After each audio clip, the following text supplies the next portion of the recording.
a man-made guardian of Earth. Jet Jagar, Jet Jagar, well done, Jagar. Go, go, go, defend our peace. Display a courage that amazes us all. Godzilla and Jagar, punch, punch, punch. Let's all fight bravely as a team.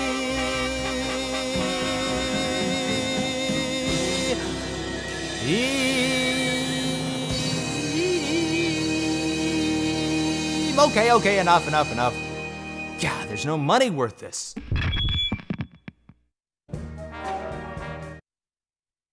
No, stop music, stop. Oh my goodness. Okay. Welcome, ladies and gentlemen, to the June 2000 edition of Live Stream of Consciousness. One that almost didn't happen because I took a little nap and I barely woke up. Alright, it's like, thankfully I had the help of my two co-hosts for tonight that kind of reminded me what was going on. So, and they should be joining us pretty soon, hopefully. So, hello? Anyone there? Okay. Uh-oh. Alright. Yeah, go ahead and unmute. Hold on. Oh, alert. Oh my god, this is unmute you too. Alright. Anyways. Hello? Hey, are you there, Mark? Hello? Okay. Okay, there you guys. You both are in there. I don't hear you, Raph, but you don't hear me. Oh my goodness. Okay. I don't know if you just muted yourself there, Raph. Holy crap. I'm coming I was through. getting stuff set up. All right. I can hear you when. Yeah. Yay. This always happens. Like last show, this happened as well. This is ridiculous. Okay. EraTube is not this. Okay. I don't know. He just told us to unmute. I don't know if he's talking or what. Let's see here. He's typing. Checking. I was about to say, the God damn it, buttons. Raph, did you accept candy from fucking Dirty McCorruption again? I'm checking the buttons. Talks among. Maybe they can't hear us, but they can hear him. No, I think they can all hear Oh, us. this stuff's complicated. Okay. Oh my goodness. Okay. He's Talk checking the amongst buttons.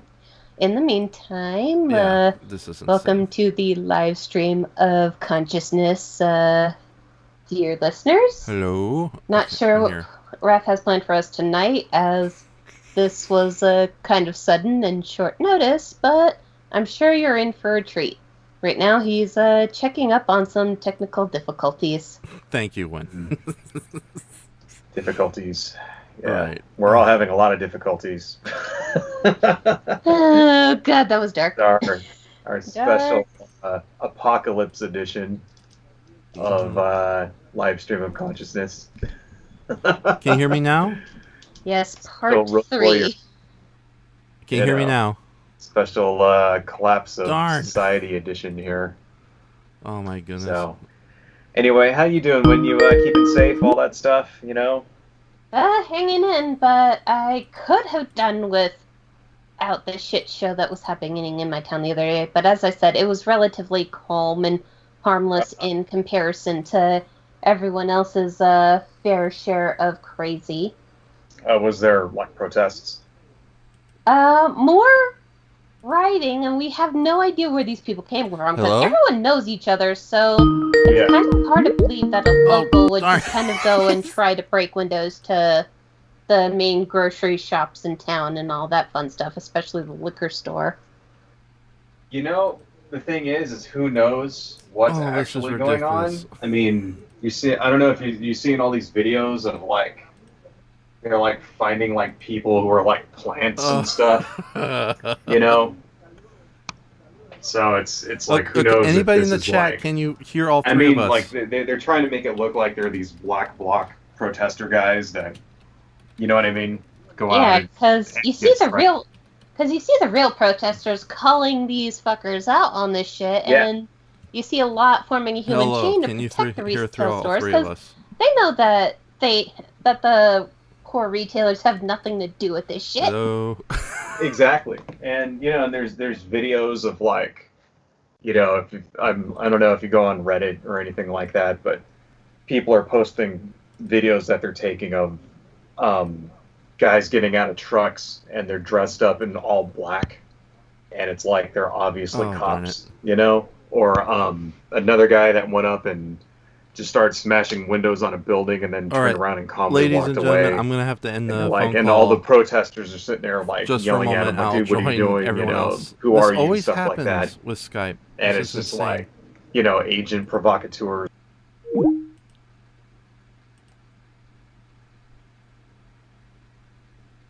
Hello. Or another one was Phantom Bricks. Have you heard of this stuff? Hello.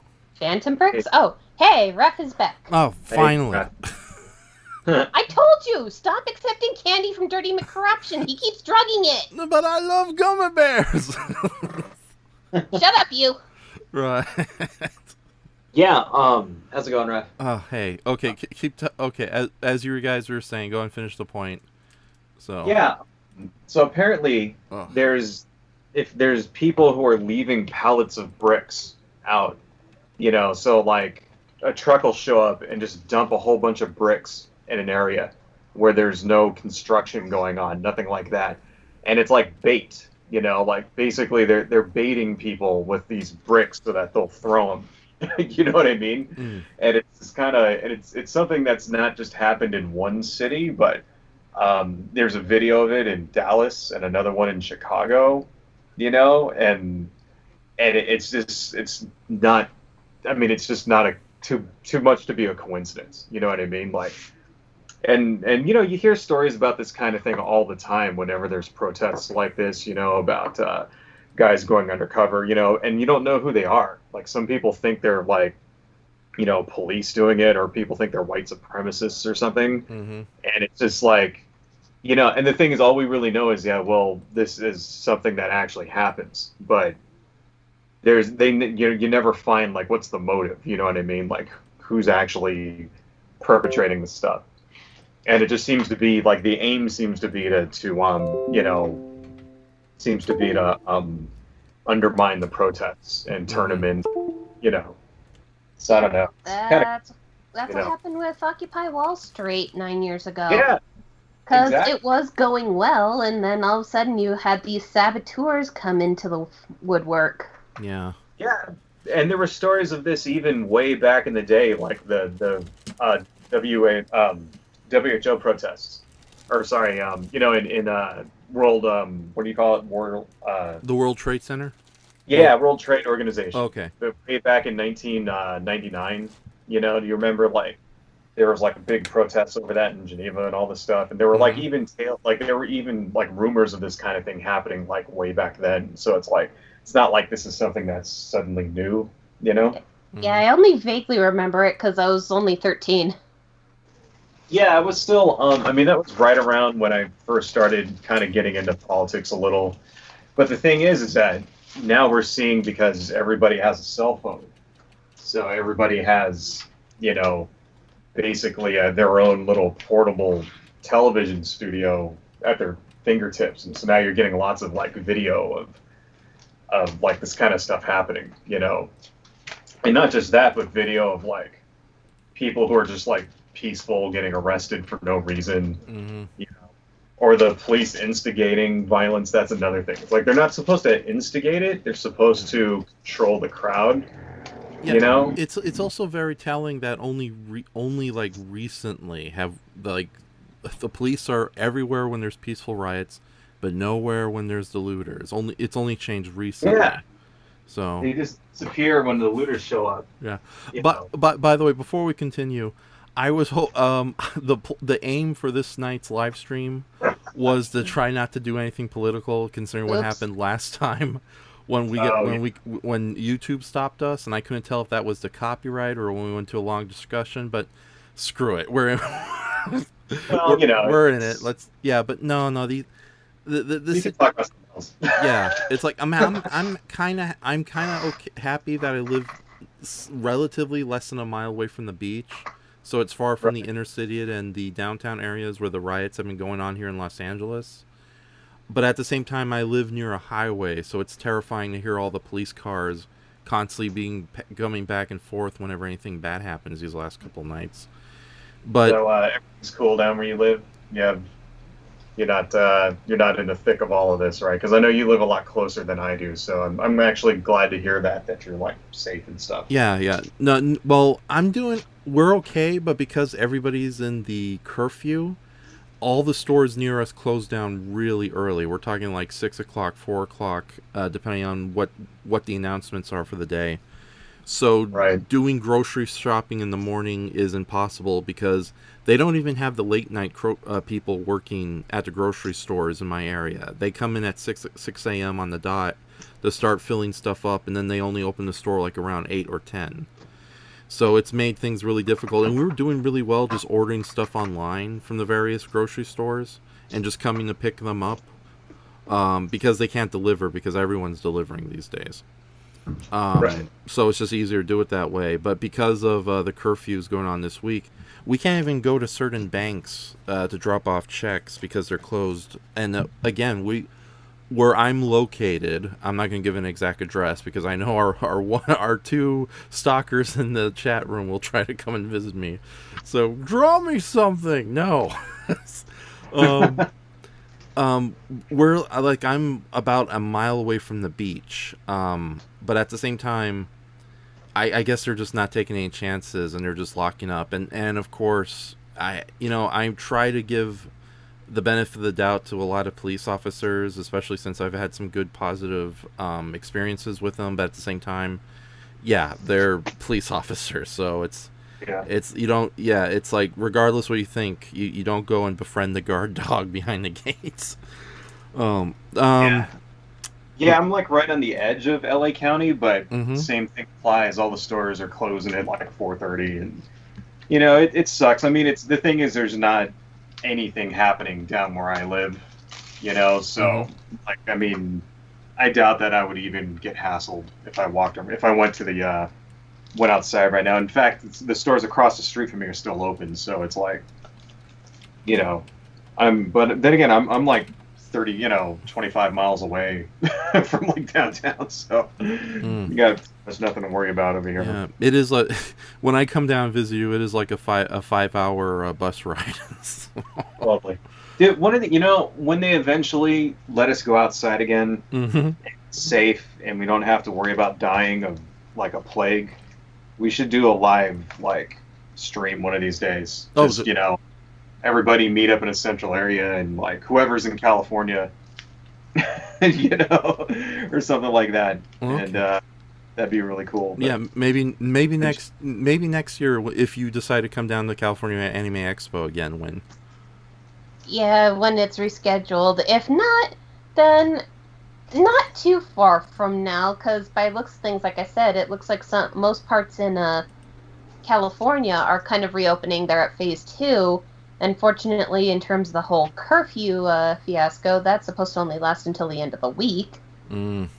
Yeah. It seems to be going a little longer this time. Like, usually when you have this kind of civil unrest, it only lasts a couple of days, And it really seems like this time it's like, I mean, what's it been, like 4 or 5 days already? I mean, I think it really has a lot to do with the fact that a lot of people are like out of work now.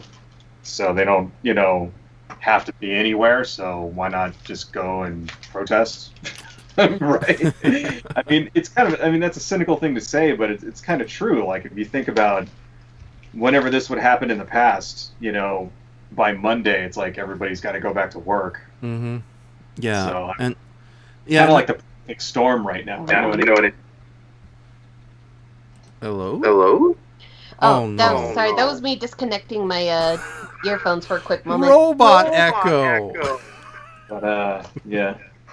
Sorry. Yeah, because I just needed to get up and grab something, and I still wanted to be able to hear you both while I'm up, since it's just right across the room. Okay. That was kind of a funny sound effect. So if you ever want to do that again, go by all means. I'll keep that in mind.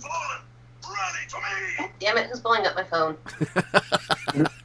So that's where that voice comes from. I figured it was like something completely different going on around here.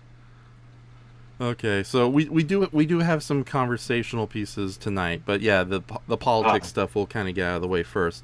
And I have like what is it? There's an acquaintance of mine who's a police officer too, and he's doing okay. But you know, and he's in one of the states in the middle of America, so it's not from like the major cities where the major stuff's going on. But I just got rioting in his state. Huh?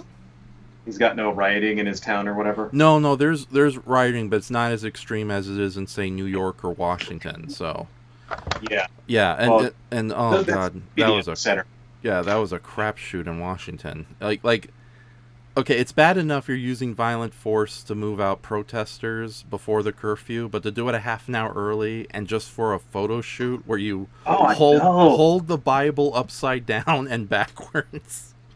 Dude, they tear gassed the priest that that is assigned to that fucking church. I mean, how ridiculous and hypocritical can you get? Yeah, no, this is just. I mean, I know you wanted to keep this because I'm assuming that you probably have viewers who come from other points of political view than I do. Mm-hmm. Well, Juggler seems to be a decent enough person, so. Oh. Yeah, but go on. I'm not to be a total dick, but I'm trying not to be completely, rabid about it. But damn, dude, I mean, if you see what happened, man, if that doesn't turn you against this guy, then I don't know what will. You know what I mean? Like, yeah. Holy Christ, that's. Yeah, well, God, it's what that was. It makes you feel sick inside just to see that kind of just despicable, like. Yeah, well, it's just an incredible. It's blunderous, it's blusterous, and it's this. It really shows the kind of. I don't want to. He really is like your really stupid, racist uncle that we voted for. He's not really a. God, yeah. Let's. Exactly. Yeah. Well, yeah. Oh, go on, dude. Yeah. No, it's just it's a crapshoot, and it's like, if you want, he thought whatever was going on in his little reptilian brain, he probably thought that he was looking tough and he was restoring order and everything, but in reality that's the equivalent of killing somebody for accidentally eating up all the licorice, so he pissed off more people than he succeeded in and it's just ridiculous. It's like Donald Trump, right, has never had to actually work in his entire life. Oh, right? No, his daddy had to bail him out every moment. So, but you got to think about so what does that mean, right? So that means that pretty much since this guy's ever been an adult, he's been in charge. So he's never had to actually go anywhere. Mm-hmm. He's never had like everybody else in the world who actually works for a living. We all kind of have shared experiences, right? The day that you can't get off, like you end up, like your friends want you to go to a concert and you can't go because you have to work. And, you have to trade that day and you can't get it off. Shit like that. Donald Trump has never had to do that. He's never had to scramble in the morning because he woke up late and get ready in 10 minutes and get on the road or else he's going to show up to the office late and get his ass chewed out. He's never had to do that. He's never had to mm-hmm.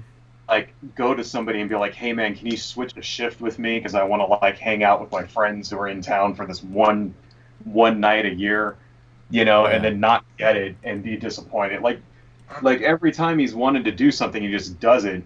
And I bet you before he was president, all he really did was just show up and sign checks. You know what I mean? Show up to the business deal that other people put together. Yeah. And he just took credit, and now he has to actually work for fucking living because he's the president. You ever see those pictures of Obama when he became the president, and then when he left, mm-hmm. and it's he's 20 years older. Mm. It's that stress. It's well, I don't see fucking Trump prematurely aging because of this. Because I honestly think, okay, we'll get off of Trump in a little bit because there's better things to be talking about, but and he gets enough praise and Yeah. whatever elsewhere. No, I'm not. You know what I'm saying, but it's Right. it's like I think he's honestly not bright enough to understand what the heck is going on. So it's like it's seriously, it's like there's an old joke my late friend Mark Tucker, different Mark than you, used to say, scientist tells regular American a meteorite is about to hit the earth and kill everything on it. Regular American says, well, as long as it doesn't affect me, why should I care? So I think Donald Trump is very much one of those kind of people. So Right. yeah, but this is just a whole crapshoot right now, and I can understand these protests are, like you said, nobody can do anything, so a lot of the anger is being focused more than before. And I really do hope all these mass protests, whether or not they are the peaceful protesters or the armed people who invaded Michigan governors' houses just a couple of weeks ago, I hope this doesn't lead to like a second wave of coronavirus, but or COVID-19. What's the correct terminology for it? Both of those are correct, really. Yeah. I mean, Yeah. but it's going to, right? Yeah, I know. So it's just, yeah. Sorry no, well, that's the other thing, because it's not like that's over with or anything. It's no, not like suddenly that was gone and now we can go. No, it's still going. Dude. Yeah. It's still right in the middle. Mm-hmm. Shit. Like, so that's another thing, because they're starting to open up restaurants like around here. Right. Like some of the restaurants you can actually sit inside and eat, and I've really, really, really, really wanted to go get ramen for like the last months, like really a lot, and now I'm like debating, like, do I want to risk getting ramen? You know? like This is my first world problem here. yeah, no, it's everybody's problem right now. Oh, I know, God. this is my problem. I'm just like, do I want to like go get food, or do I want to risk dying? Like, I don't know. I'm really Well, it's considering it, and I'm thinking, I talked to Cammy, and we're like, I think we'll wait a little while still. yeah. The only thing, like, keeping the restaurants closed and all, but at the same time, if you don't mind, Win, how do you feel about the whole restaurants opening up so soon? Do you feel that if people play it smart, it will work out, or it's better just to do the kind of drive-through and takeout instead of dine-in?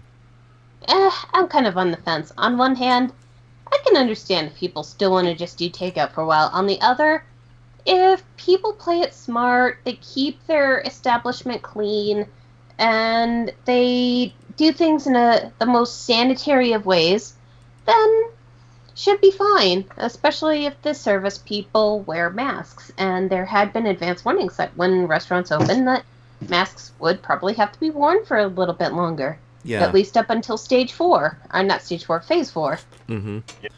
So, and not only that, but it's thankfully with independent restaurants, they can get away with actually doing a better job covering their faces and even wearing gloves, as opposed to some of the horror stories you hear about McDonald's, where they don't want anybody to wear gloves or masks because they don't want to scare away the customers.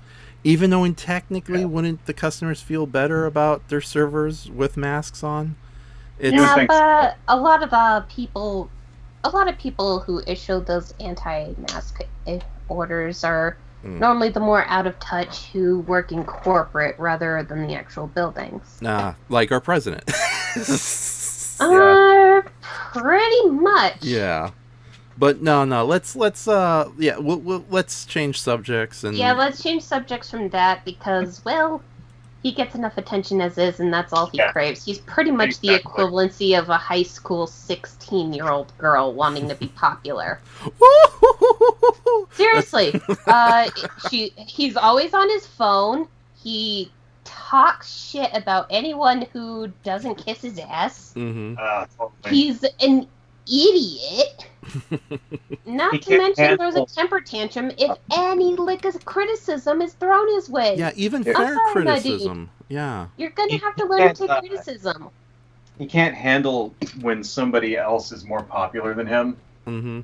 I'm probably gonna get a lot of shit for saying this, and I apologize profusely if it gives us a mature rating, but he's a privileged cunt. Okay. Yeah, like you remember Aw. Scaramucci? Scaramucci was the communications director for 11 Days. Mhm. The only reason the guy got fired is because he took away the headlines from Trump. Like, Yeah. it's absolutely ridiculous. He didn't say anything wrong. He didn't do anything bad. He didn't like cause any scandals. He was just too popular, and so he had to go. It's like, Yeah, So- if you kind of take away his means to attention whore, then he loses power. Yeah. and can you imagine that? I mean, oh man, it's Okay, embarrassing. Okay, I'm gonna use my little net on the end of a pole and get you guys out of the Trump net. Okay, Thank sorry. you. You're welcome. It's like, yeah, as much as fun, not as fun. Sorry, when I go on a tangent, no matter what the topic of conversation, it takes me a bit to stop. So I apologize profusely. And to our listeners, I assure you I'm not one of the crazies. I don't care who's in office, Republican, Democrat. I just want the assholery to stop. Yeah, and not Yeah, only, it's frustrating myself. yeah, and Yeah. not only that, but whether or not you are believe in this virus thing or not, and just play it safe. It's better to be. There's an old saying: it's better to be safe than sorry. And wearing a mask and washing your hands as much as possible is not a big deal compared to the alternative. If there's an And stay alternative, or not. hydrated. Yeah, that It too. has shown if you drink plenty of water, whether you're sick or you're healthy, especially when you're sick, it flushes out a lot of the crap. Mm-hmm. So, and also they've So said, it's yeah, there's also a slight possibility that smoking marijuana helps. So, if you'll excuse me, I'm a little busy right now. God damn it, Rap. Sorry. If that's the case, I still have like a ton of it. I don't know, like if you need more. Don't say that on the record. Hey, this is legal in California, man. Right. Is You it forget legal? about Oh, yeah, it's legal. Okay, it's legal. Yeah, I keep I was forgetting. gonna say about it's been legal for 4 years. Right. What's You that? know what it is? That's what you eating, Dirty McCruption. It's an entire cake made of ganja. You're not Like, supposed to seriously, smoke like it! I forget. You know, like when I go outside and I smell people smoking it sometimes. Uh-huh. It's like you've been trained to think that it's like bad, and like, oh shit, those guys, or whatever, oh, those guys are rocking the ganja over there. Oh, it's better watch out for the cops. Like this is I'm always thinking that, and I'm like, wait a minute, I don't have to think that anymore. I think Me, I was like, oh, forget, like me you've just been is- trained for 40 years. With me, it's more, oh god, what smells like cat pee? And I can say this as someone who cleans her cat's litter box on a daily basis. Or- oh, my Yeah, I can't smoke it anymore. Oh no, if I try to do that, I have my lungs are way too weak to actually smoke. So edibles? Yeah, we Uh, made little I've we made cupcakes out of them. Yeah. So I've tried a couple of edibles. They're a lot of fun, but for somebody who does a lot of commissions online, yeah, it's a whole day kind of goes down the toilet when you're too busy looking at giants emerging out of a tree. Oh dear Yeah. lord. that actually thing. happened once. I was like in okay, I had some edibles. I was in the car with some individuals I will not state. So good friends though, so they kind of kept a good eye on me while they were completely sober. And then it's like there was like we had a park somewhere so they could drop off some mail, and I was just looking at this huge tree across the street, and I saw there was like a giant humanoid figure of leaves slowly emerging out of it. It was more like an optical illusion than a full-on hallucination, but that was very interesting. So you ever do LSD? no, Right. no, no. From But what you went, a lot of my older friends have told me, LSD sucks. you ever do it? No, I don't really do drugs. Okay. Good.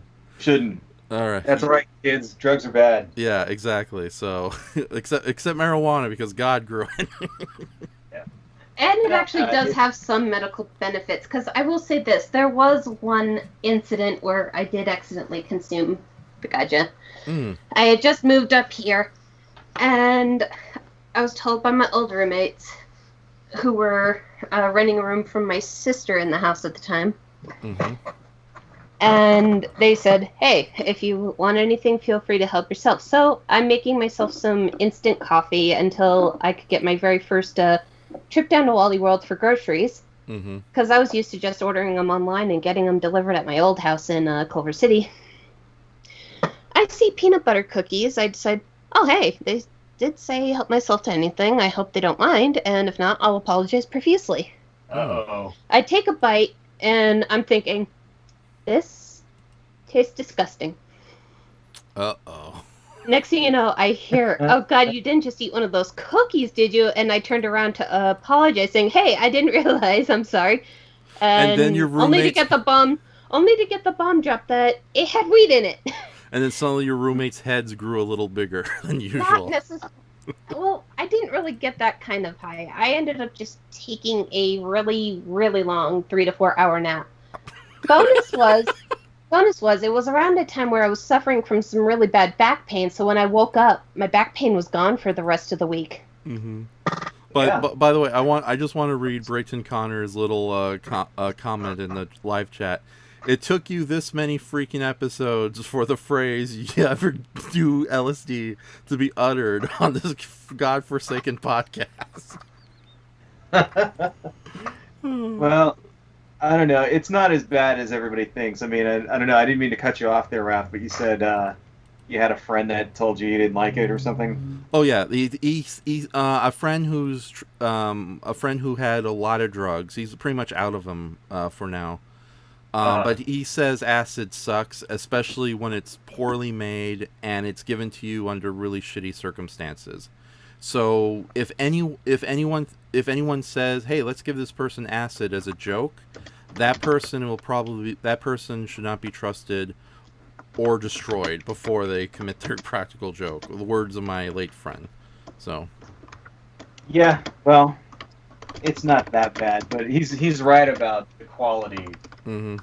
Oh, for sure, it makes a difference. But then again, I mean, it's seriously been, God, it's been like 25 years since, I don't know, I was like 19 the last time I did it, so it's been a long time. Oh, wow.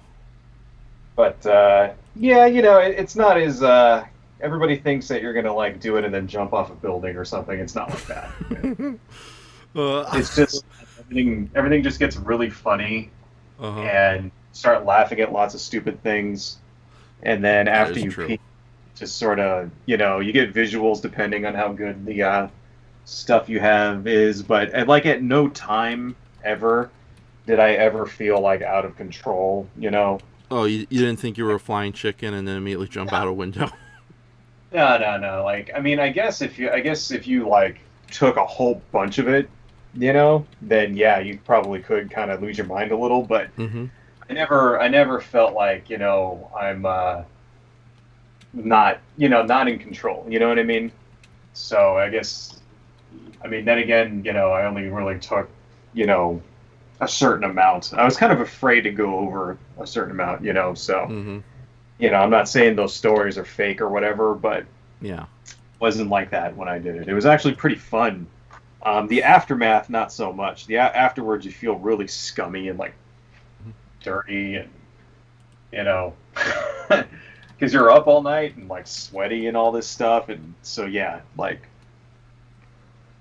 yeah. So, anyways, we might be getting a fourth guest later, but oh no, we're not. All right, never mind. Forget about our surprise guest. We'll save him for another one. So. You know what I really, really miss? What? Going to the movies. I never realized how much I actually like going out to a movie theater mm-hmm. and getting candy and like popcorn and like watching previews for movies I'm never gonna see. And well, plus side is you shouldn't have to wait too long because if I remember right, that's listed amongst the Phase 3 openings. Yeah, but I don't even know if I want to risk it, Well, as long as people wear masks, gloves, and do what I do, carry some hand sanitizer or your favorite hand soap for the bathrooms, mm-hmm. I think you'll be fine. I think, I'll go once it's, like, verified that, like, the case loads are dropping, you know what I mean? Mm-hmm. Like, once that's a thing, like, they say, because, there's the curve that everybody's talking about. If it hits that, where they go, okay, the curve is definitely down and we're past this, this Well- current outbreak phase is over, then gonna yeah, say- maybe, but I was going to say, plus side is, it does sound like it is flattening a lot, and the recoveries have been increasing. yeah, I But tend to I'm peek not- at the CDC site every now and then. Oh, good for Right. you. maybe not yet though. I don't Yeah, know. because It's a little- I try to go to the more credible sources and avoid the news, or else I just agitate myself and work myself into a frenzy, and I end up all rah, rah, rah, rah, rah. Yeah, the mainstream news is not the best place. Like I've settled on NBC nightly news just to have a basic idea what's going on in the world, but at the same time, it gets annoying that, oh god, it's like, what is it? Thousands are dying by the minute, but first we're gonna talk about Saturday Night Live coming back. Yeah. It's like, come on, guys. See, I think they're in a bad position too because they're trying to like give people something else to think about. Mhm. That's part of their thing too. I mean, like the news also has ratings, so Yeah, you unfortunately. go and it's just all doom and gloom all day. That turns people off, so then Yeah. they'll stop watching. Yeah. So they're trying to like, they always try to do this whenever there's like really bad news. They'll be like, yeah, and 17 people died yesterday in a plane crash, but look at this cute cat or whatever, like. So It's a picture of the cat who was flying the airplane before it crashed. totally. I'm So, sorry, that was a like, terrible joke. They kind of load up on those sort of like fluffy like slice of life kind of stories, Uh-huh. just to give people hope. Yeah, but also that, like, I hate to say it, a lot of I'm gonna try not to put on my foil hat that's right next to me right now, but Too late. a lot of these news medias, you told me to do it, funny. They are very much corporate run, and it's not like a great terrifying conspiracy ran by reptile people. It's just, everybody owes corporate favors, everybody's connected to a monopoly one way or another. So they don't want to they don't want to offend people by, reporting the news in the ugliest way imaginable at best, or just simply telling the truth at worst. So yeah, that's why the news is like so neutered compared to what better sources would tell you directly. Right. So Compared it's, to stuff you get online, yeah. yeah, but oh god, again, we're gonna try not to do this political. Did you guys see the live stream card? Oh, it's being covered. Are there even any? I mean, I know like right now it's a really bad time for like movies and stuff. Like Uh-huh. they had to delay a bunch of stuff. Like Wonder Woman got delayed. Freaking Black Widow was supposed to come out a month ago. Yeah, the Mulan live action remake. Tons. It's like, what is it? They're moving everything to November, which I think that would be a good time to try to reopen everything since it is still far away. But at the same time, November is going to be so packed with movies. It's like, guys, just like wait a little longer. Spread out your movie schedule. Like, what is it? I thought Godzilla versus Kong was going to have a very good chance at the box office. But now it's going to be like literally sandwiched between Wonder Woman and Black Widow and tons of these other movies. If they were smart, they'd move it to like February of Yeah. next year. Or Yeah, something. exactly. So, or it's like the dead zone. Like, February is a dead zone, but there's also January and August of next year. But I don't know. It's just, it's going to fail at the box office. But then again, Wonder Woman is owned by Warner Brothers. Godzilla vs. Kong is owned by Warner Brothers. Warner Brothers doesn't really check the books that well, if you know what I mean. Wink, wink. Well, do you think they might delay it so that they're not competing with Wonder Woman? No, that's the thing. They're going to have a bigger moneymaker in theaters, so they don't really care if the other multi-million-dollar movie fails. And I don't know. It's Warner Brothers. I can't really think. They are such a screwy company. If anyone listening to this, or any of you guys know somebody who works at Warner Brothers and doesn't mind coming up to this podcast with like a disguised hidden voice, yes, I shall tell you everything you want to know. I want to hear what the heck is going on with that studio, because it feels like the original people who founded Warner Brothers, like the same kind of crazy people who put King Kong on a stage in front of Right. people without a cage, are still alive but secretly running the studio. Hence, you get like really dumb ideas constantly, like, let's start a cinematic universe with Scooby-Doo. Wait, Is that what that was supposed to be? The Scoob movie? Yes, you didn't know. Okay. No, well, it- 'cause I never. There's also the slew of straight-to-DVD movies. Some of them are pretty good, but the ones that kind of are crossovers are hit and miss. I will Yeah. say, I liked the Supernatural one. I fucking loved the Supernatural Scooby-Doo crossover, because Oh yeah, that was. they're of a that was similar fun. genre, so that made sense. Yeah, and That was really good. Yeah. yeah, well, But wait. So what's the story with Scoob? Because I know nothing about this. So. okay, well, first off, what you need to know most is that Scoob is a movie. I'm Yeah. sorry, I had Cinematic. the comedy drum Okay. beat going on, so that was me being dumb. I haven't seen it, so I can't put too much detail into Okay. it. No, I can tell you what it is. What did they do with it? Like, Okay, so it's another movie about the Scooby Gang. You think it's going to be an origin story about how they all met as kids, but that's just the opening. That's just the opening pre-credit sequence. Basically, the movie, it's another Scooby-Doo movie where there's a mystery, but it leads to something bigger. Except in this case, it was supposed to be the start of the Hanna-Barbera universe, where it was going to be a bunch of movies that were based on various Hanna-Barbera properties.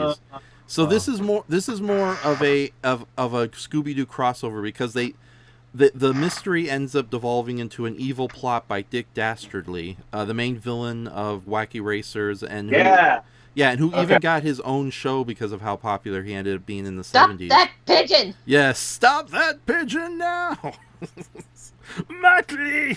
Okay. Oh God, I wasted my childhood. I mean, Hanna-Barbera shows are all the exact same anyway, right? Yeah, well, more or less. There's outliers here and there, but here's the thing. So Makes sense that it would cross over, is what I'm saying. yeah, but but this is more blatant, because usually Scooby-Doo likes to, like the majority of Scooby-Doo properties, likes to keep to themselves, minus some ear service to other shows every once in a while. But this was a full. Didn't they cross Scooby-Doo over with a bunch of stuff in the past? I mean, I know that they had like a Batman and Robin crossover. Yeah, and but it was like Adam West. So yeah, but no, I'm talking about full-on Hanna-Barbera crossovers like this. But Scooby-Doo hasn't done anything major like the Flintstones meet the Jetsons, and when they did do crossovers, they'd usually be hampered by like, oh, that's not the real Mila Gorilla. It was a guy in a monster suit. That kind of nonsense. Right. I almost said bullshit. Ah, damn it. But no, here, yeah, they find out a plot by Dick Dastardly, and they have to team up with the Blue Falcon, that superhero in Dynamite. And then there's an extended cameo appearance from Captain Caveman. So yeah, this is sort of a 4-way crossover.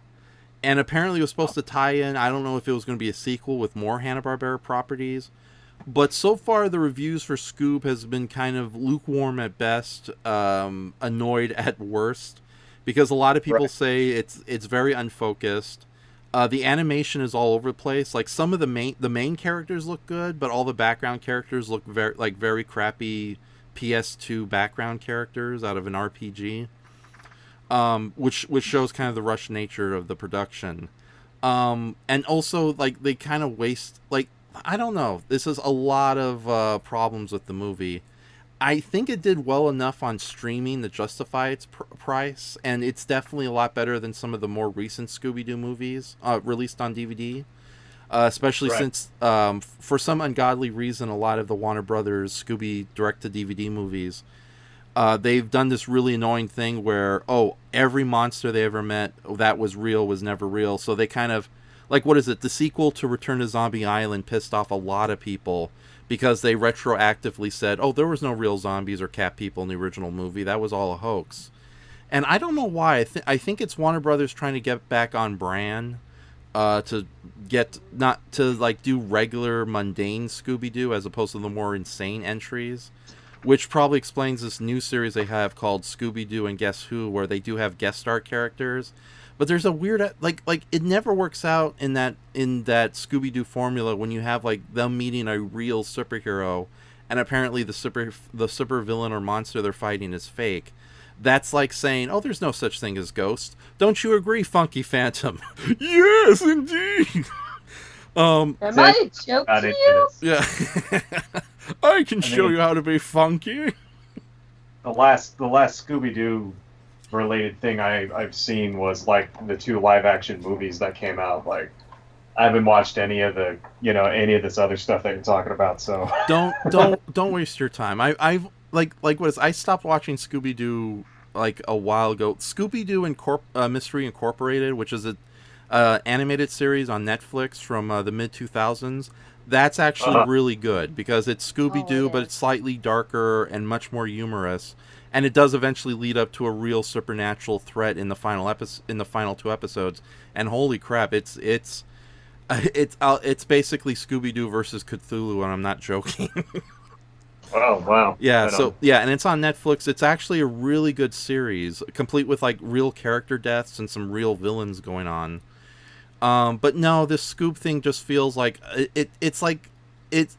From what I understand, I haven't seen the movie myself yet, but I've seen so many reviews and video essays on it that it just feels like it's almost as poorly thought out as the Dark Universe. Like, it's cool to have a movie where you're tying all these things together, but if there's like no real story or no real clever execution, what's the point?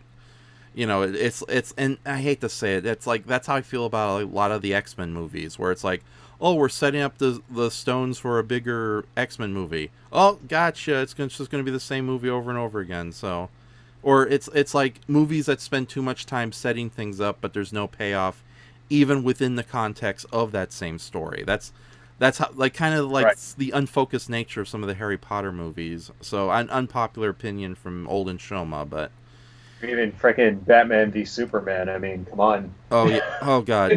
Like, okay, They have this nightmare and stuff about parademons, and then that entire plotline gets abandoned. Looks like we got a commentary from one of our listeners.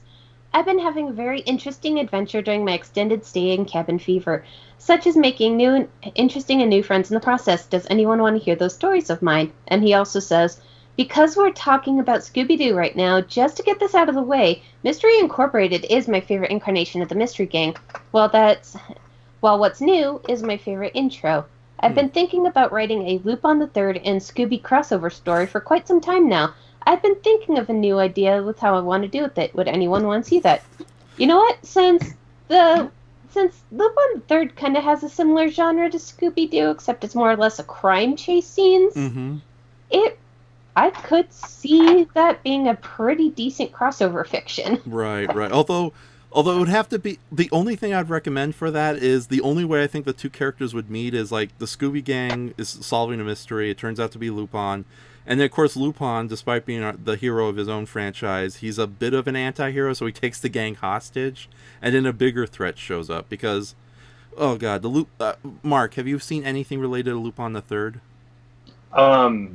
Years ago. Okay. I mean, nothing recent. I think I saw some anime from like the 80s or something. Okay, no, I've been on a big Lupin the Third kick recently because almost all the episodes are available for free on Crunchyroll, including a lot of the dubbed episodes from Lupin the Third Part 2, there's a recent series with Lupin that came out in 2017 with Lupin rocking a blue jacket. Oh yeah, that's Lupin the Third Part 4 and 5, where he's first in Italy and then Part 5 he's in France. I just finished watching both of those, and as much as I love the Italy season, I thought the one in France was way stronger, and that was way cooler. And it's funny too because revisiting Lupin the Third, it's like, oh, so that's who these countless background characters are. They really are digging in deep with the cameos. Mm-hmm. And on Netflix right now, there's the Castle Cagliostro, which is not only like one of the best Lupin the Third movies ever made, but it's also one of the first movies directed by Hayao Miyazaki. So if anybody, okay, I think that one they made a video game out of that. I think, right? It was like a Laserdisc game. Yeah. Like you remember Dragon's Lair?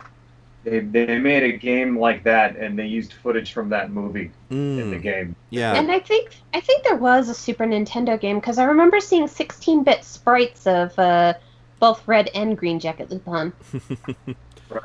Right. But no, it's like if you guys want to find out what Lupin the Third is, I definitely recommend checking out a lot of the free episodes on Crunchyroll. Although you might want to start out with the dubbed episodes from Part 2, aka the Red Jacket series, because that's basically Inspector Gadget with an edge, because, Lupin kills people and, it does other things. But it still has a very cartoony nature. In fact, I'm going to post a picture from one of the episodes of Lupin the Third Part 2 pretty soon. Because it's a crime, like, how did you describe it, Win? A crime caper? Yeah, it's kind of a crime caper with occasional episodes that feel like a heist movie. Yeah, but also because Lupin the Third, it doesn't shy away from like more insane elements. So you have, hold on, I'm about to bring up the image in a little bit. You have insane stuff like, oh, hold on. I am not very good at this. Lupin the Third meets the Loch Ness Monster. Yep, it's a really good series. Mm-hmm. Great dub with a great cast, especially the fact that they managed to dub decently in the early 2000s to a series from 1978. Yeah, exactly. And it's funny too because like I'm not a big fan of when dubs go overly comical just because there's comedy elements in the original version. Like the Sergeant Frog one, it's like I tried watching that and it's like, can I get the subtitles please? You're hamming up a bit too much there, American dubbers. Or even worse, a lot of the 4Kids dubs. Oh god, what they did Ultraman Right. Tiga. Don't remind me. Right. We don't speak about Tiga in this house. Exactly. But no, with the Lupin the Third one, it's very true the original one, but a lot of the more contemporary gags they throw in don't feel too out of place. Although there's like, I don't know, it's a great series. And in episode 3 of Lupin the Third, or the second episode of Lupin the Third Part 2, the Red Jacket series, he does meet him, Jigen, and Fujiko meet the Loch Ness Monster, as well as a robot duplicate of the Loch Ness Monster. So, yeah. Yeah, it was technically the second, because there was one episode I do remember getting cut out recently that I didn't realize it was cut out until I went to go rewatch it again. Because back when it was on Hulu, Mm-hmm.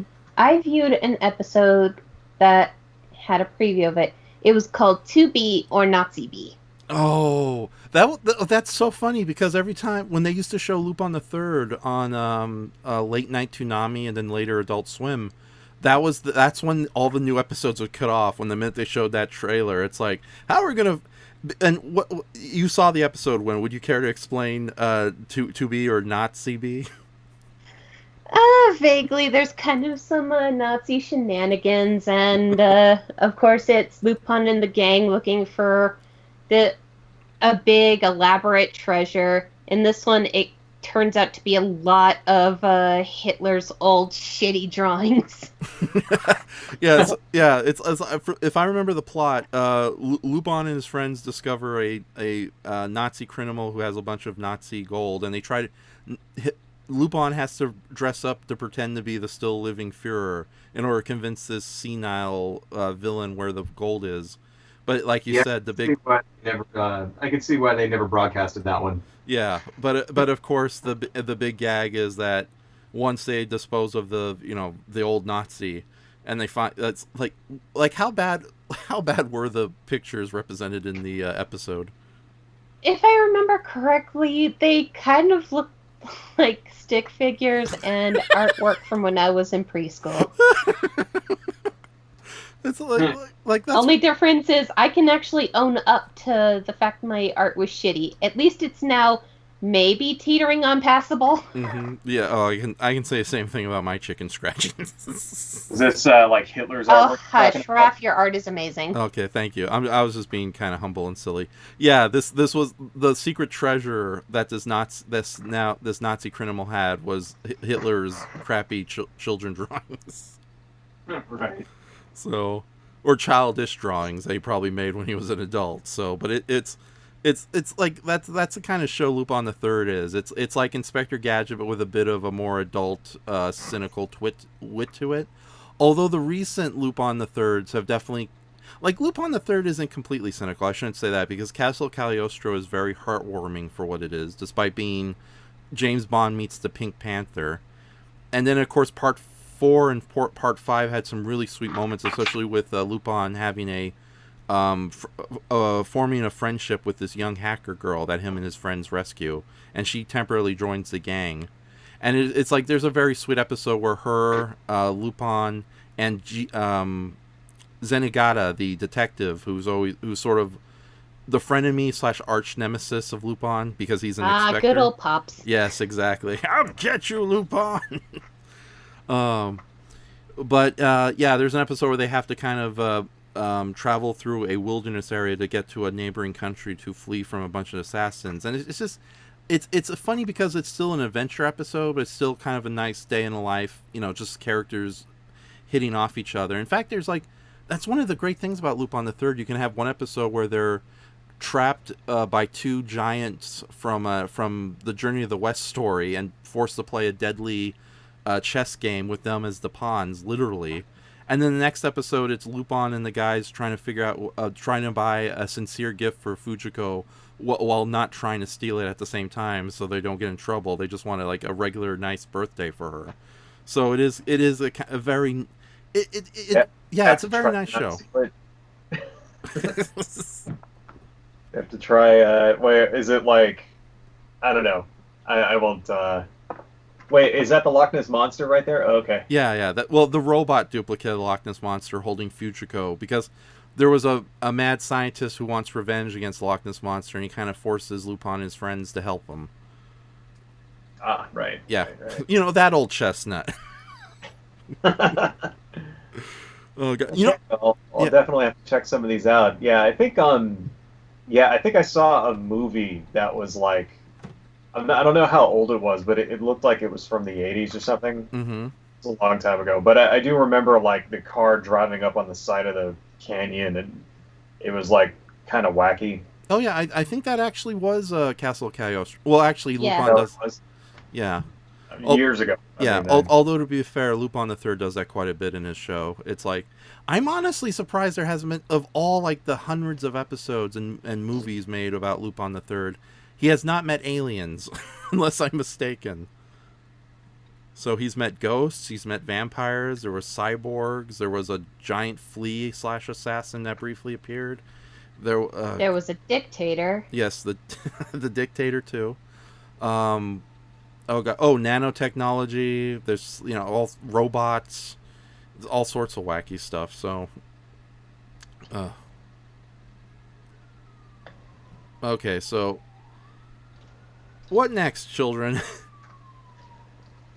So besides this, like, what else have you been watching lately? Huh? Do you want to go first, Win? Sure. I actually recently finally got around to watching Beastars. It's actually really, really good. I would recommend. Yes. Okay. Yeah. I still need to get around to doing the final season of She-Ra, but I'll get to that probably after the stream, because I've been rewatching and binging Avatar: The Last Airbender since they put it on Netflix. Oh, nice. Season 5, the last season of She-Ra is really, really, really good. Yeah. Keep hearing. I'm excited. I'm not gonna spoil anything. I did a video review of it. It's fantastic. Oh yeah. I binged the whole thing in one night because I'm a big fan of that series. Yeah. But we will not spoil it because we want you to watch it. And it's a really good. It's still good. The ship's sail. It's awesome. You're gonna love it. Yeah. So I won't say more. Right. Okay, but no. As far as shows that we're recently watching, in addition, okay, thanks. Oh God. Thanks to I no longer have the subscription because my brother just canceled it. I had Verve, so I was like binging Gatchaman left and right. And Gatchaman, of course, is better known in the United States as Battle for the Planets and G-Force, the group of ninjas who dress like birds, the Science Ninja Team. And I've been watching that show, and even knowing it's still a very episodic 1970s anime, it still holds up pretty well. I guess, I don't know, I've been getting into Gatchaman quite a bit, and I was watching the sequel series, Gatchaman 2, where I can now officially say my favorite villain out of the whole franchise is Gale Sidora, who's like, he is such a great, bombastically weird villain. And of course, when you find out the origin, it's like you basically feel sorry for the poor thing. And it's one of the few I don't want to get too much in detail. And then I went on to Gatchaman F, which is short for Gatchaman Fighter. And that one, holy crap, that's like Gatchaman meets like World War II / the Apocalypse, because after, I don't know, but if you guys have any questions about Gatchaman, go ahead. But it's like I recently hooked up with the Gatchaman Wikipedia online, and I've been like setting up a bunch of pages related to the monsters. I've been gathering images, because the great thing about Gatchaman is the villains they fight, the Galactor organization, despite being controlled by an alien intelligence, it's a completely human terrorist organization with super science. So almost the vast majority of the giant monsters that the Gatchaman crew fight are like supposedly scientific, plausible giant robots. Although that's like saying how Doctor Who had a scientific advisor and they still did an episode where Doctor Who went to the land of fairy tales.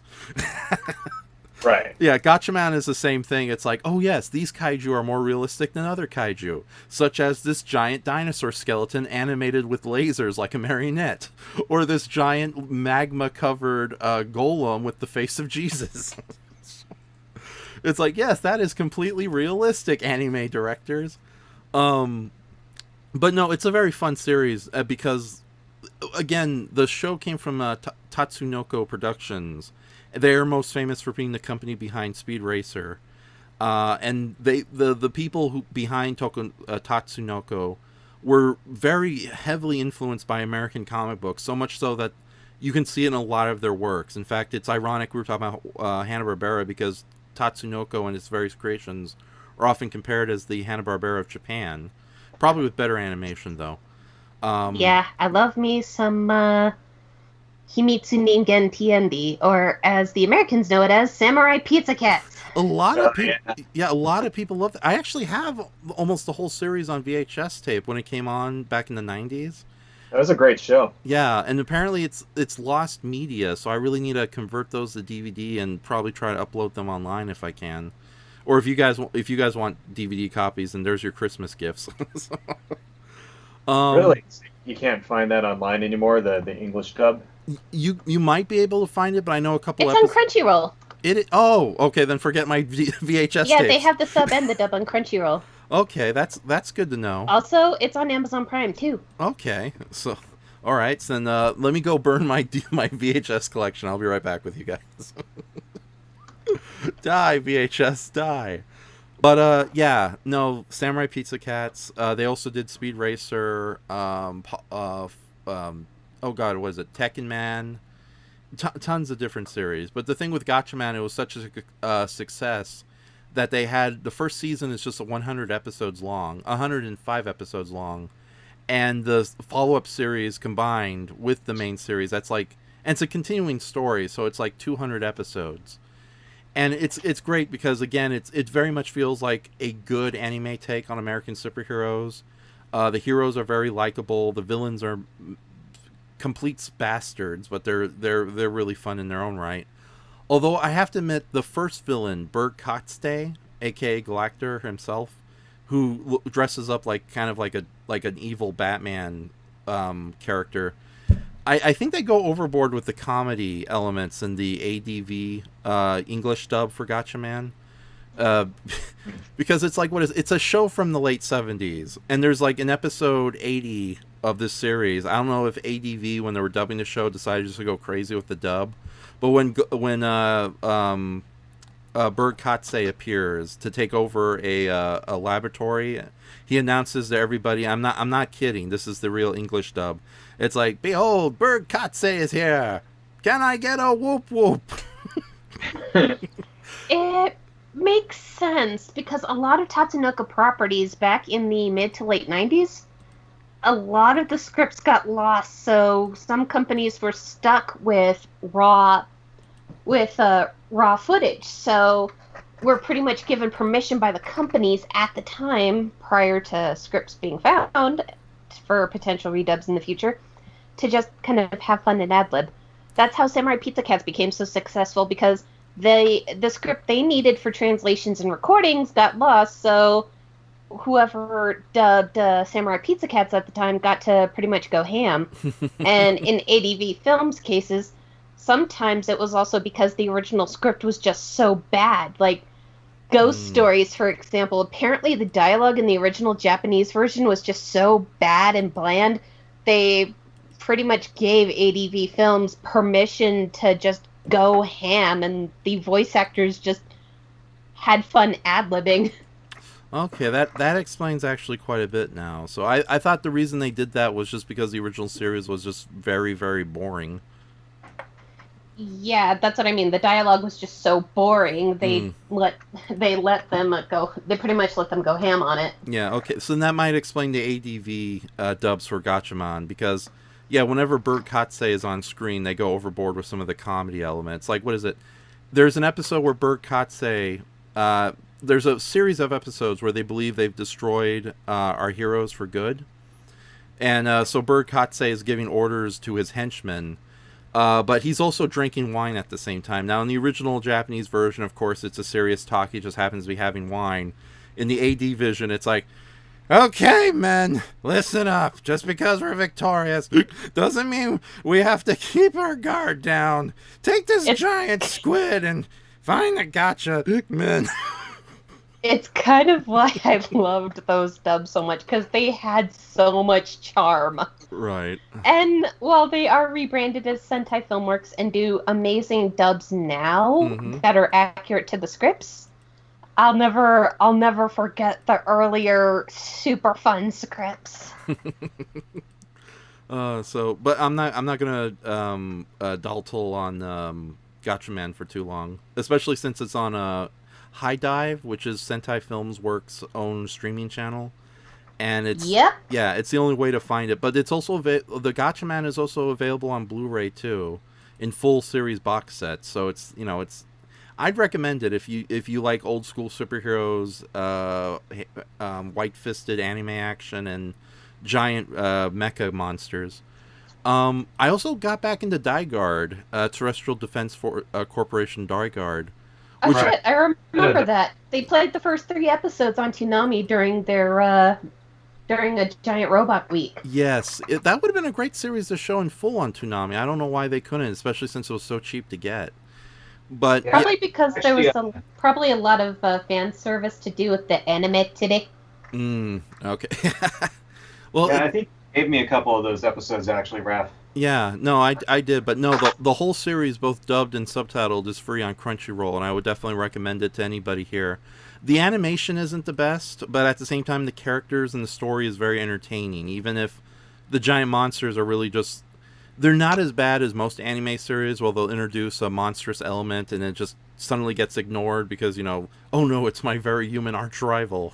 So... but the giant monsters do serve a purpose in that series. But it's still a very good series. But I'm not going to get into it like Gatchaman. So, what other shows have you two guys been getting into lately, if you don't mind me asking? Well, so I finished. I think last time we were talking about Dan Machi. It's like, is it wrong to pick up girls in a dungeon? So I finished that one finally. That was good. We watched a series called Haikyuu. It's very good. It's like a volleyball, like sports anime, which kind of I've never really been into kind of sports anime very much, but it's, I don't know. It was funny because it's like really super, incredibly dramatic. Yeah, there's like a lot of shonen kind of effects to it. It reminded me of Kuroko no Basket or Kuroko's basketball. Except with volleyball and slightly younger characters, rather than high school seniors. I mean, it was interesting. It's funny the fact that it's just so over the top dramatic about like this stuff. Like it makes it hilarious, So that was pretty funny, and it was only I think they only have like the first couple seasons on Netflix, so. Finished that one, and then we just watched one called The Cautious Hero. The hero's overpowered but overly cautious, which is I remember that isekai. Is that the Japanese name for that? Yeah, it was Yeah, the genre is called the isekai. The isekai. Okay. What does that translate exactly? Young guy gets stuck in fantasy world? A young guy or young girl involving the fantasy world at times. Like, there's various ones. The original ones that I can think of off the top of my head that got me into the genre were Vision of Escaflowne, The 12 Kingdoms, and Kyo Karamao.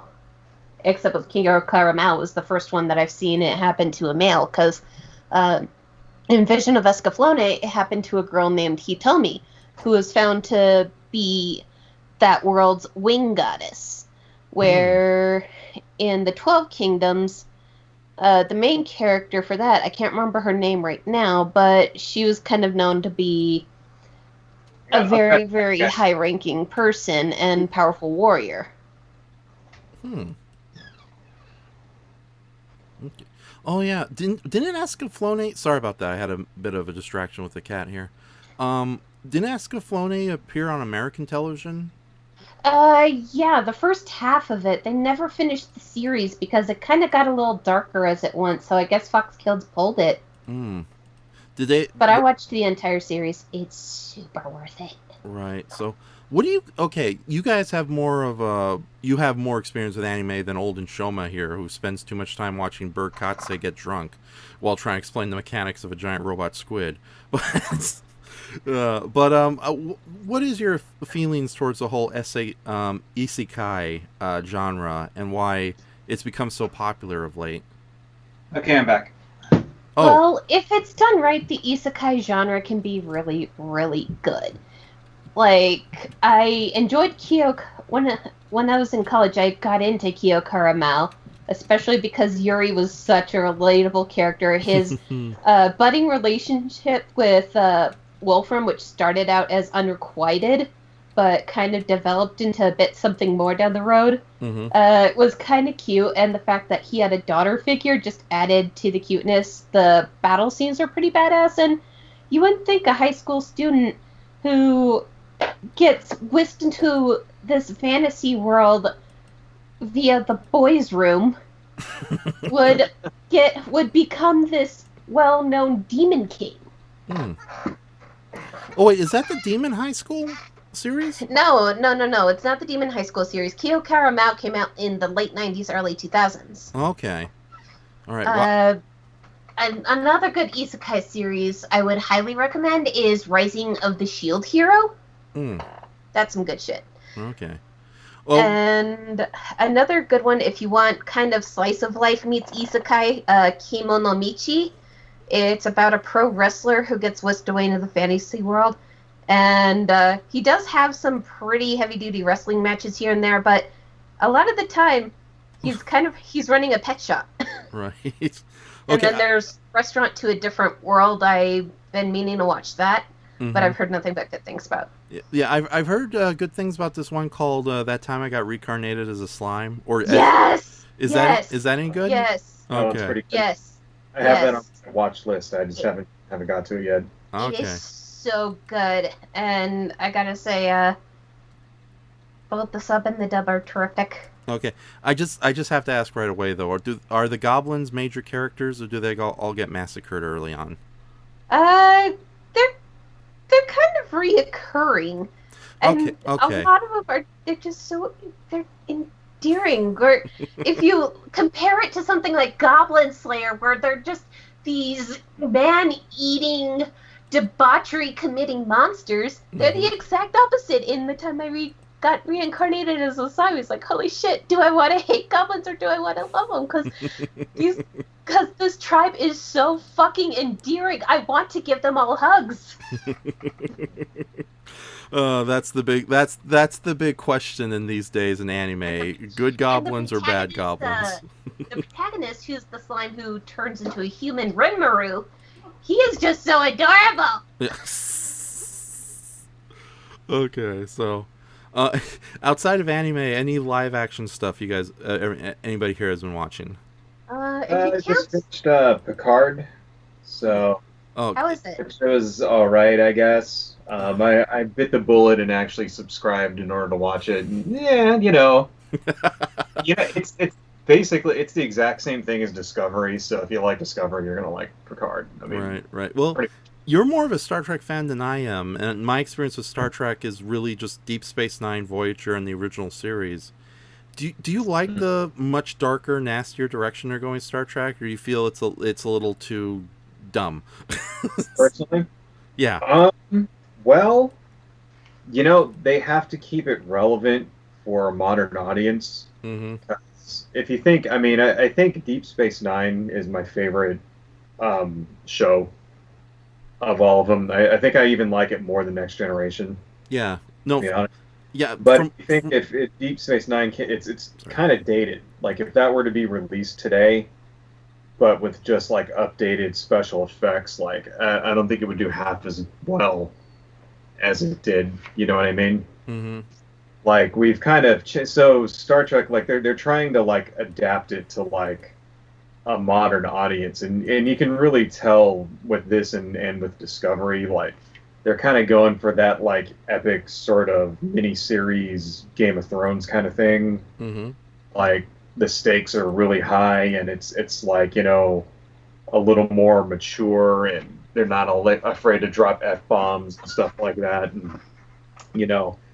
I could say that this one is a little more closer to traditional Star Trek than Discovery. Mm-hmm. You know, but it's still very much a pessimistic kind of series. Like you know, like Star Trek. The thing about Star Trek is it's very optimistic, right? Yeah. It's very like this is the best of humanity and what we can achieve after we get rid of, you know, racism and classism and sexism and you know, homophobia and all of this stuff. You know, if we can just get rid of all of these problems and, you know, feed you know, then we can solve everything. That's Star Trek, right? Mm-hmm. And these last two series is sort of kind of chucks that out the window. So now we're actually seeing things like it's a little more realistic in that regard. Like you actually see things like the effect of poverty on Earth, you know, that kind of thing, you know, like because and it sort of makes sense. You're like, well, not every human being is going to be in Starfleet, right? So what happens to those humans that are not in Starfleet? In fact, not every human being is in the Federation even. So in this one, they go to a planet that's sort of like it's sort of like that planet in The Last Jedi that's supposed to be like, you know, Monte Carlo. Mm-hmm. You know, where they just show all these rich aliens gambling and stuff. Like, Yeah. They kind of go to a planet like that, you know, where that's outside of the Federation, where like the human beings who chose to like hang on to like money and materialism and classism and stuff, like that's where they all went, right? And you know, in the other shows, occasionally you would get hints of this kind of thing. Like for example, in Deep Space Nine, there's an episode where O'Brien goes and infiltrates the Orion Syndicate, you know, and he goes to this shithole planet, and like, you know, and there's human beings there, and they're criminals, right? So it's like not all the human, you know, so they kind of hint at it sometimes in prior shows, like not all the human beings are living in this sort of like, you know, socialist paradise that the Federation is, Right. you know. But in this one, they really kind of step on that a lot. Yeah. Yeah. Well, So you're seeing where like, you know, not, you know, humanity is not as evolved as you think. And then the central message of Picard, it's all about racism, basically, like racism against androids in this case. Mm-hmm. You know, which it's not to say it's not bad. I mean, it's actually a pretty good, you know, show. And it's got a good message and all of that shit, you know, so that's fine. Yeah. But it's still very much like a modern thing. There's a lot of action. You know, characters are not very friendly with each other. You know, that's kind of it doesn't have that sort of camaraderie that like the Next Generation would have. Mm-hmm. You know, they don't always make the best decisions, you know, or even moral decisions, right? Sort of. Discovery kind of had that going in it too, like, you know, and it makes it a little more realistic, but the thing is a lot of Star Trek fans don't want that kind of realism. Like they want the Next Generation, you know what I mean? So I don't know. I mean, I actually thought it was pretty good. I mean, I liked it enough that I'm going to hang on to to CBS streaming because really there's really nothing else worth watching on CBS streaming. Yeah. Right. Well, do they like? I So, have to ask you since. Okay, I know they have that not so good new Twilight Zone series. Do they at least have the original Twilight Zone in the '80s series, or is just nothing but contemporary stuff? I looked and I didn't really see anything else that I was interested in watching. Like, they had stuff like Columbo, some other crap, but I don't know. Columbo, the greatest science fiction adventure ever. Yeah, it was like Columbo and like Cheers and like the Golden Girls or something. I was like, what? Like Golden Girls, the greatest fantasy epic ever. Yeah, but I don't know. I mean, if they had the Twilight Zone on there, maybe I might watch that. But yeah, well, I know they have the new Twilight Zone, but that's like I've watched enough episodes of that show. It kind of sucks. But really, I mean, since we finished Picard, I haven't even turned it on. So yeah, I'm still paying the $13. I guess I should turn it on. Well, here's my question about Picard to you though. Like the idea of visiting the dark side of the Enterprise has always been very good, and we've always gotten some really good stories in the past. I think that's the reason why Deep Space Nine worked so well, because those later seasons dealt with. It was still optimistic. It still had really intelligent people of the future, but they were dealing with a really crappy situation that tested their limits, and often they didn't always succeed either. Especially when you consider that one of its villains who was bordering on maybe being redeemed kind of fell off the boat big time towards the end there. I won't say who. But do you feel that Picard and Discovery could have done they need to find a better middle ground between what Star Trek is supposed to be and like a darker, more dramatic era? Because to me it feels like Discovery and Picard feel more like people who have no idea what Star Trek is doing their own science fiction series with the Star Trek label thrown on it. Like, I know that, it is true there are a lot of lawless worlds and Tatooine style backwater alleys in the world of Star Trek, but here it just feels like somebody who can't wrap their heads around a much better version of today's society basically doing their own Mad Max, Blade Runner type future show that just happens to be a Star Trek property. It's like somebody who just think of it like this. Like if you gave the Godzilla property to two people who don't like Godzilla movies and wants to rip off Jurassic Park, of course we know that would never happen. Right. I mean, the thing is, I personally don't think it's that bad. I think it's just a different interpretation, to be honest. Because I think the older shows were fine for the time they came out. Mm-hmm. But I don't think that they would do very well with today's audiences. Mm-hmm. Very much like imagine if the Next Generation came out today, but it had modern special effects, right? Well, it'd be a laughingstock. Seriously. Yeah. But to be fair, the first season of Star Trek Next Generation wasn't that good to begin with. Yeah, it definitely had to grow the beard, I guess. Yeah, that's where that expression came from, but. But seriously, it's I think it's just modernized for what people expect, to be honest, Mm-hmm. And in that kind of aspect, art kind of imitates life a little bit. You know what I mean? Like the 90s was a very optimistic time, if you really think about it. The Berlin Wall came down and communism was on, and right. Everyone had jobs. And, Vanilla Ice had a movie in theaters. Yeah, cartoons were good. Not that modern cartoons now aren't. It's just a lot of the more memorable ones come from the 90s. Right.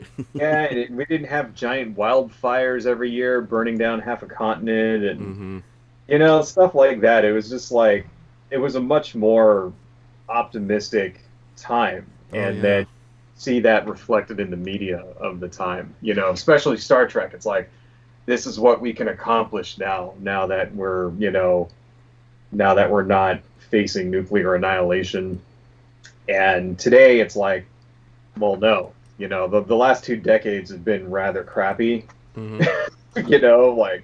especially today, the last couple of years have been extremely crappy. I mean, just, we started the year off with like Australian wildfires, and I don't know. So it's sort of like it's reflecting what's going on in the difficult. And maybe we should get some like more positive media to like kind of lift people's spirits, and maybe that's missing. Maybe we need some optimistic stuff in order to kind of get to lighten things up a little bit. But I don't know. I mean, because I don't think it's trying to rip off Game of Thrones or anything like that, but it's definitely sort of borrowing that kind of there are no good guys kind of approach to storytelling. You know? but it gets annoying. Like it's doing a lot. Like, So anyway, go on. Yeah, no. I totally get what you're like. You do have to kind of do things to appeal to modern audiences, but it also gets it feels a lot like the comic book industry, where their main group of buyers are these perpetuous little, I'm saying that word wrong, overly depressive, grimdark, edgy edgelord kids, and hence the reason why almost every comic book these days are women in fridge, Superman is evil storylines. And that might work every once in a that works once in a while, but not when it's every issue, every storyline. It's done to death. Yes, exactly. Yeah. Give it a break. It's getting old. If not kill it altogether, then at least give it a break for half a year or so. Yeah, it's like, or at least balance it out. Like, do some scary Batman stories, but then have some just adventurous Batman stories. And I do feel that maybe Star Trek has kind of suffered from that a bit, because the idea of an optimistic future with and without because there was a lot of conflict in the old Star Trek shows, and not just with visiting other alien worlds. Like, again, Deep Space Nine, I think, is the perfect balance, although it still suffered from some of the goofy elements of the 90s. So it's like, I like Quark, but going to his bar feels like suddenly we're in sitcom territory. Yeah. And what I loved about Voyager was it mixed some dark elements with the occasional bits of camp, and it just made it so much fun. And the fact that Janeway could be such a competent leader to the point where she was able to put the Borg in their place, fuck yeah. Yeah, see, that's the thing about occasionally you would get funny episodes, like the Captain, what's his name, Captain Proton or whatever, or in Voyager, or Deep Space Nine would have one where they like go back in time to the Trouble with Tribbles. Like, that's like the best episode ever. Yeah, I remember those episodes. I especially remember the super campy ones in Voyager. I think there was one where it looked like, you probably mentioned it already, but I could be wrong. I just remember it kind of being the reenactment of a black and white, what looked like black and white sci-fi film with one of the crew members as the hero of the story, saving his lady love from the archvillain trying to force her into marriage. And it's like that's Buck the Rogers, right? Return of Dr. Proton, isn't it? Yeah, that's Yeah, I couldn't remember because it's been so long. Thank you. Yeah. It's like I loved those ones. I just loved the characters in themselves. Admiral Janeway was a great leader, and I loved Ensign Kim, and I loved the snark that the cruise medic had. Right. Oh, God. You mean the hologram guy? Oh, I love the hologram guy. The Doctor was the bomb. I mean, there's one where they get captured, right? And he's with Seven of Nine, and they're and he jumps inside of Seven of Nine's body, and like eats a bunch of food or whatever, because he's never eaten before, and it's the funniest shit, and it's so funny because then because she confronts him with it. It's like, you ate an entire cheesecake and 2 bottles of wine and all of this stuff, and she's all like, oh, I'm gonna throw up, and hilarious. But yeah, the new show's none of that. There's no funny episodes. Yeah. There's jokes occasionally, but nothing even close to that kind of character. Yeah. And while it was fun with, and while it was short-lived and not Star Trek, that's what I loved about Firefly. It was campy fun, and while Captain Mal was not the most heroic of heroes, I loved his kind of carefree rogue with a heart of gold personality. That was a good show. Yeah, now that you guys mention it, I think it also ties back to the problem with a lack of variety in television in general, especially when you see it with the writing room. It's like you have a writer who makes almost every story exactly the same because of his or her personal worldview, Hence, if you got a horror writer who just does depressing Batman stories, you get nothing but depressing Superman stories if he's working on that. And it's even like, what is it? The new Doctor Who. Okay, I'm not one of these people who don't like the new series of Doctor Who because there's a female in the lead. Screw it. We should have had a female Doctor back in the 80s. So, but you know, she's doing a good job. Like her name escapes me, but she's doing a good job. Her name is Jodie Whittaker. To my understanding, the episode started getting better after they shit-canned this particular writer who was not doing a very good job. Well, so how does it stand up? Because I haven't seen any of those because they took it away and put it on. They put it on HBO Amazon Max. and pay for it. So Yeah. Well, okay. Since they took it off of Netflix. Yeah. Well, I hope okay. they didn't take it off of Amazon Prime because last I saw it was on Prime. Yeah, it should still be on Prime, but it's basically BBC America's connected to Warner Brothers, so there's a good chance it's all going to go to HBO Max soon. Okay, so but I've seen a lot of the Jodie Whittaker, and the problem with it is almost all the stories are very similar in the sense that they're all about pessimistic humans or the real monster stories. And here's the thing about Doctor Who. Again, it's like Lupin the Third. One episode you can have a very serious, terrifying story about the Doctor and his friends are trapped in a lighthouse with a murderous alien. Next episode, you're fighting a wacky space pirate who gobbles up planets. It's like, you know, that wonderful variety that old Doctor Who used to have. But then when we got into the newer series, that variety kind of disappeared a bit. Granted, thankfully, unlike most American TV shows, you had a lot of wonderful guest writers come in and do a lot of really cool stories in every season, regardless how the main writing team will handle it, or the showrunner, so to speak. But with the Jodie Whittaker, it just feels like every story is the same. They go to some terrifying version of humanity's future, or a terrifying version of humanity's past, and more or less the villains win at the end. And it's even worse than 80s Doctor Who, where the Doctor felt like a secondary character in his own story, where everything was happening around him, but he couldn't affect change unless it was like a tragic world that he had to blow up at the end. Like, holy crap, like everyone says the Fifth Doctor is really nice, but how many planets did he visit that ended up dying because he had to press the button or something, so to speak. Here, though, it just feels bad because Jodie Whittaker, she doesn't... The thing about the Doctor is, yeah, he's not a superhero, but he's definitely somebody who goes out of his way to make things right, even in the worst situations. And here she just... Like, I like her very much, but it feels like she's being ham-boned by... Damn it, not hamstrung. Ham-boned? Shut up, Mark. Sorry. Continue, please. Right. Say ham-bone one more time.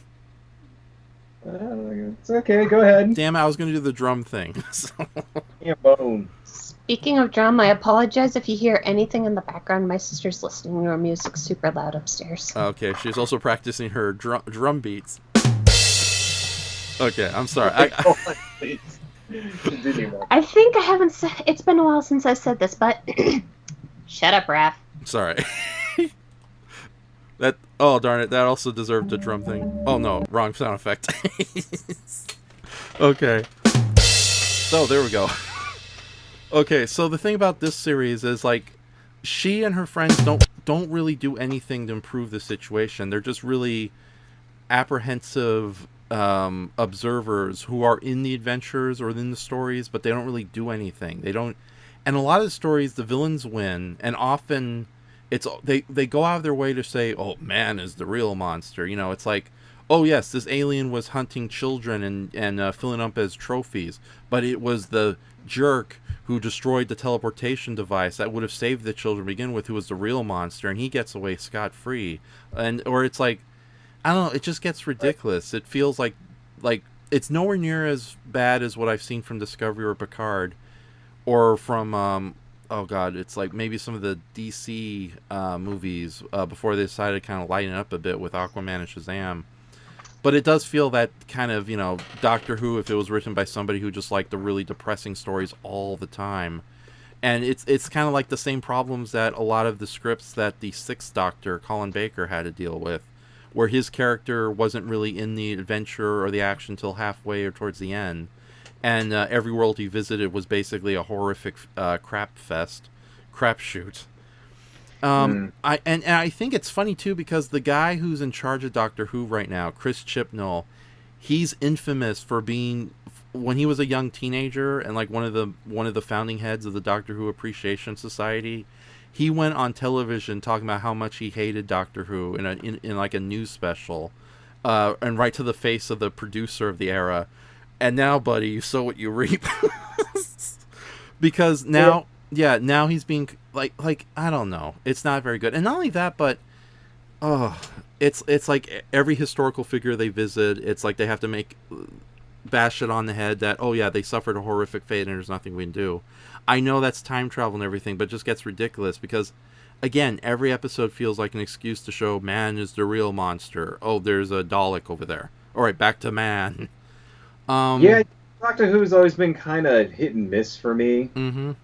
Personally, like, I haven't really watched it since like Matt Smith was on.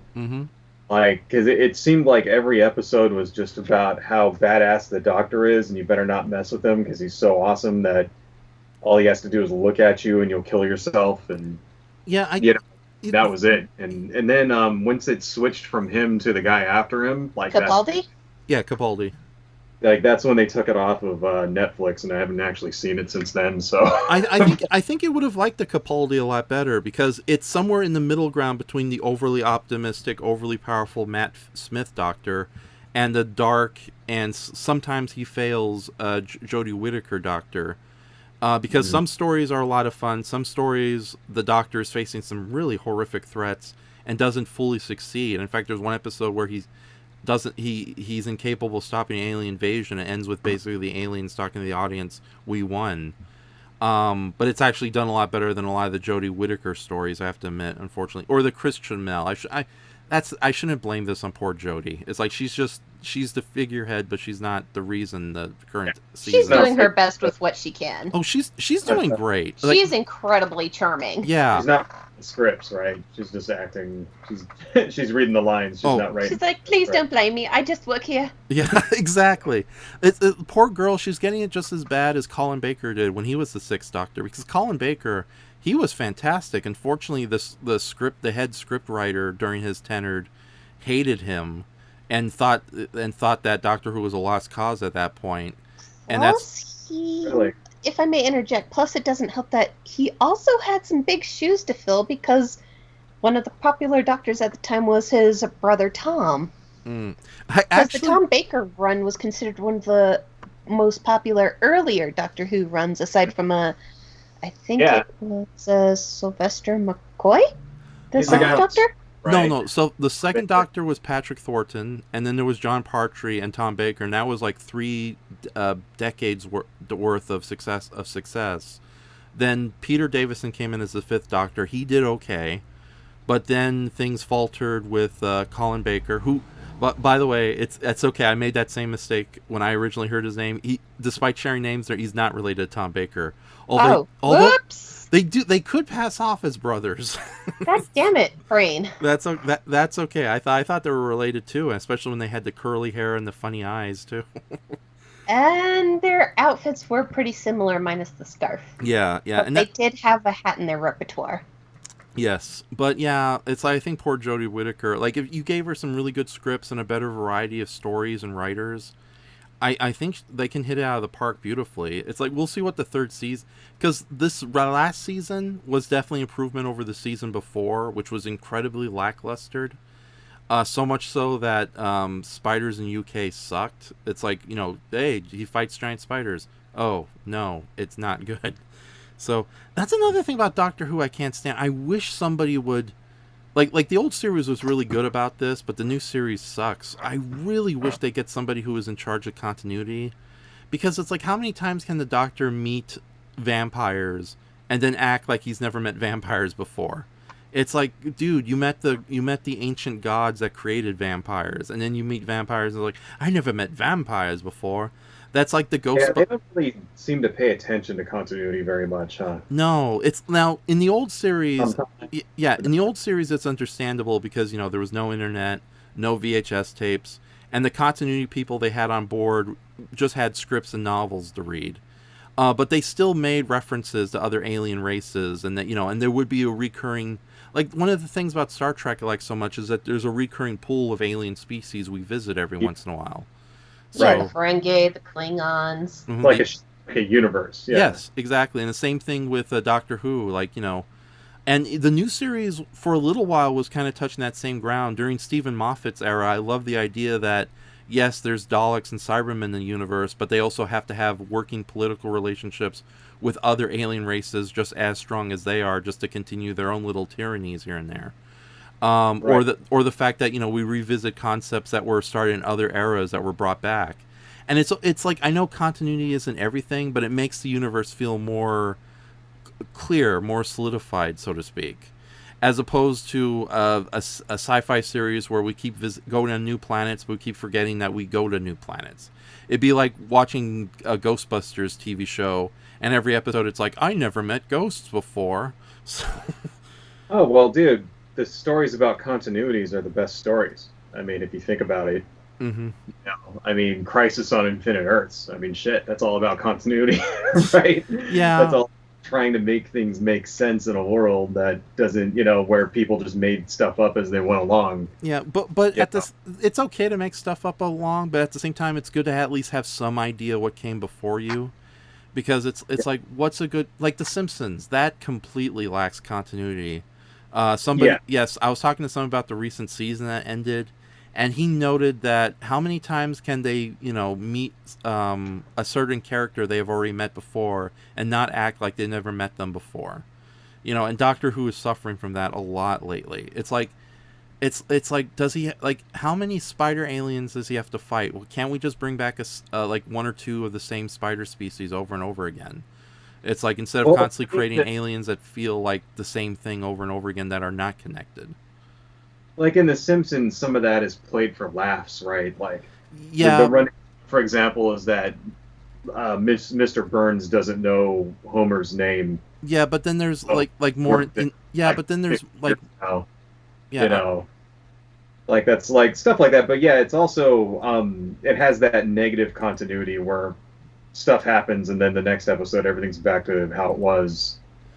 Yeah, but Common sitcom trope. Yeah, exactly. And it's like with The Simpsons, I understand sometimes it's played for laughs. With Mr. Burns, it makes sense. He's an old doddering man. Before we continue, I do want to read Juggler's last comment, since he's now no longer with us. Golden Girls is actually the best live-action take on Teenage Mutant Ninja Turtles. By the way, they're better than Michael Bay's take, where they're just Shrek with ears chopped off. I think so. Okay, anyways. What? He says the Golden Girls is the best version of the Teenage Mutant Ninja Turtles. What? He's joking. Oh. Go rest your head. That vexes me. Right. It's a yeah, but then you have episodes of The Simpsons where Homer and Marge. There's episodes where we've discovered that Homer and Marge met in the 70s, but then there's episodes that reboot everything and say that Homer and Marge met in the 90s. And I know the show's been on for 30 years, but for crying out loud, you can allow the continuity to be a little unflexible like that. And then there's and I don't know, so many different problems. Because Bart and Lisa haven't aged in 30 years. I mean, they're perpetual 10-year-olds, right? Yeah, but at the same time, you don't need to bow down to that continuity all the time. But at the same time, it would be nice just to have some sort of lip service to what came before, so it doesn't feel like you're just making things up on the spot. That's what I liked about old school Doctor Who. That's what I liked about Star Trek with its recurring aliens, and that's what I like about some of the extended Star Wars stuff, that they do kind of recognize some of the elements that came before, as opposed to the main movies where they're just throwing stuff at the screen and hope it sticks. And it's really annoying in kaiju fiction, however, where giant monsters have threatened the world, almost destroyed it. And like Wynn says, sitcom logic, it's completely forgotten in the next episode. It's it's really bad in certain episodes of Ultraman or Power Rangers, where it's oh, there's no such things as giant monsters attacking the city. 500 episodes after giant monsters have attacked the city. They So- forgot, they forgot that it just happened last week. I Yeah, mean, exactly. And sometimes sometimes the Power Rangers shows go out of their way to explain it, but other times it's like, dude, that's ridiculous. That's like a TV show about somebody who's a sunbather, and then the next episode he forgot the sun exists, and he's like, what the hell is that in the sky? well, if you kind of think like it's like, well, how do they rebuild the city so fast every week after it gets destroyed? Like, Yeah. over and over and over, right? That is a It's good. like Ultraman, another monster that just blew up the same building that got crushed last week. It's like they just have a whole bunch of buildings in the background that they pull out every time one gets smashed or something. do or- we- There's actually a really good indie game that references that. It's a video game called Chroma Squad. It's a strategy RPG where you're playing a group of actors doing your own Super Sentai show. And as you kind of go, you begin to realize more and more that some of these monsters are actually real, and one of the antagonists is real. You got to keep up and do at least 5 seasons on your show, Mhm. because viewership actually is what's needed to help stop these monsters when you kind of find out.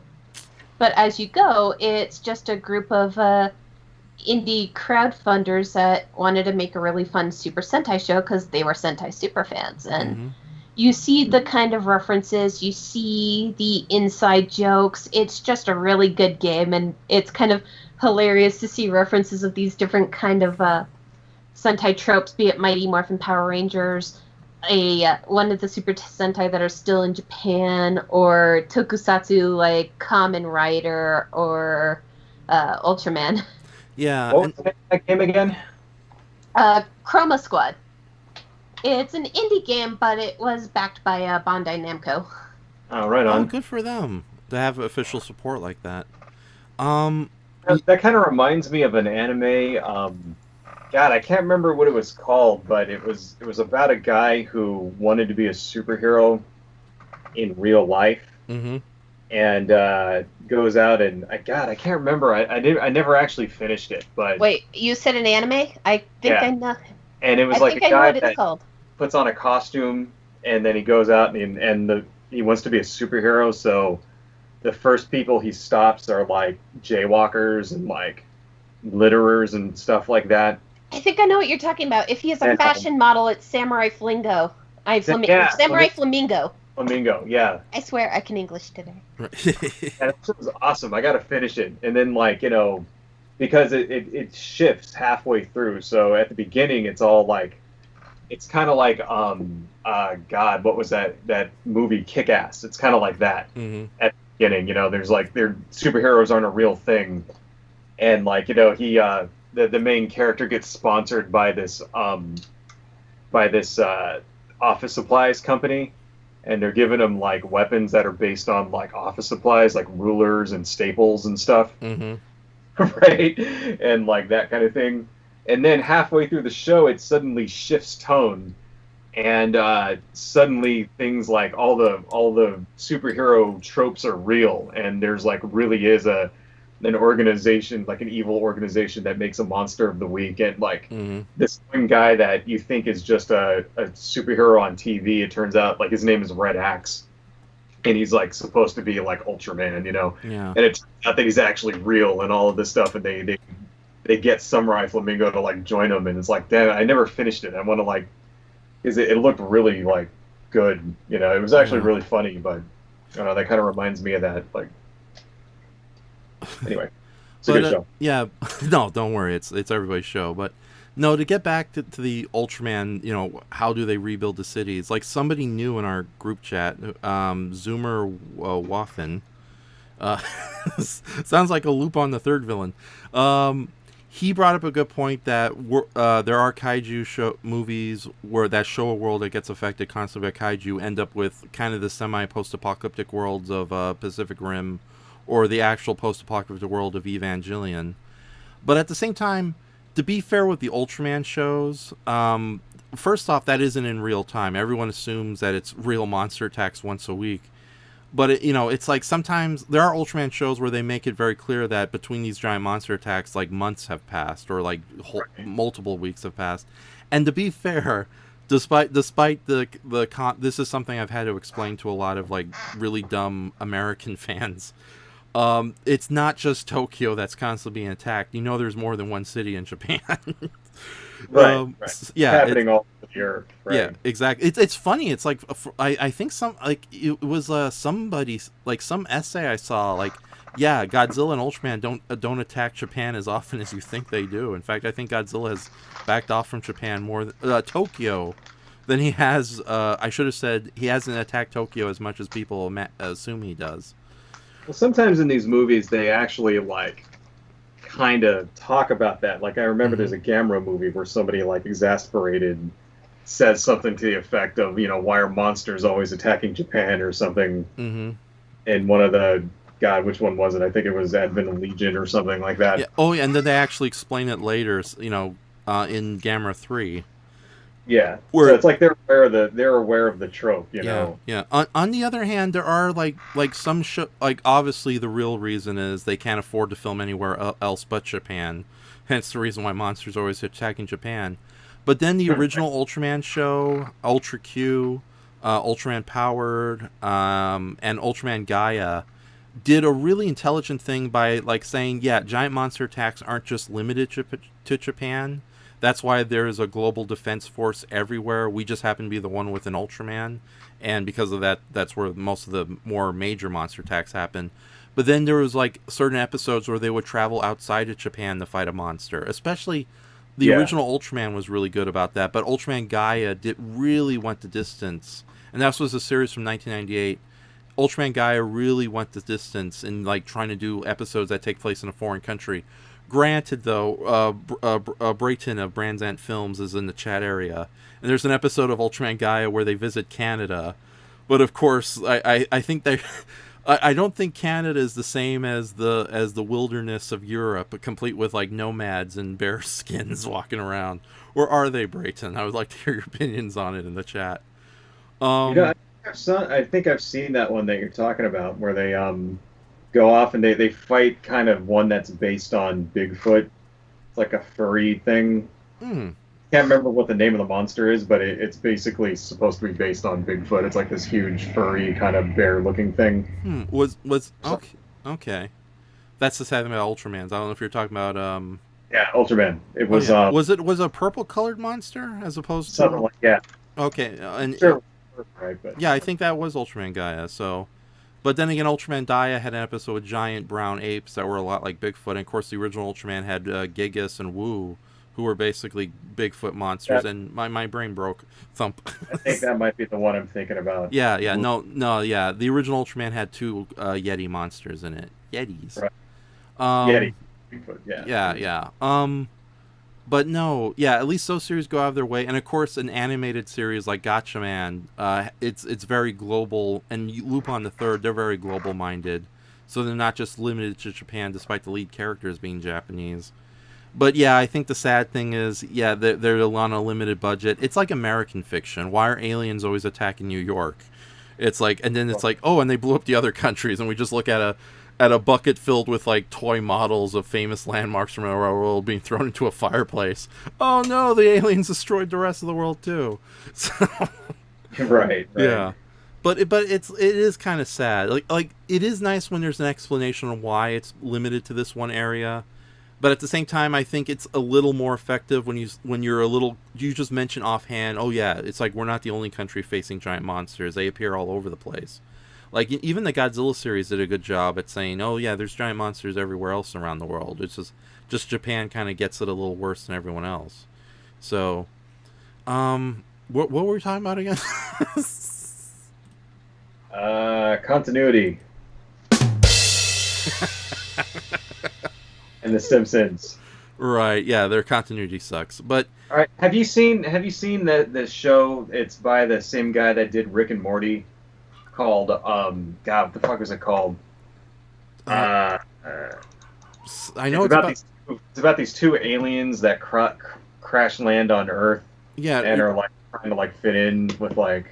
Hang on, let me look it up here. Yeah, I know which one you're talking about. I don't know the title. It recently premiered on Hulu. It's gotten fairly good reviews. That's what it's called. Solar Opposites. Solar Opposites. Okay. Yeah, it's better than Rick and Morty, in my opinion. Well, that's It's actually pretty funny. I've seen Because a I've not seen a as couple. Yeah, I've seen a couple episodes of Rick and Morty, but it's just a little too cruel for my tastes. So Rick and Morty has gone downhill a lot, in my Okay. opinion.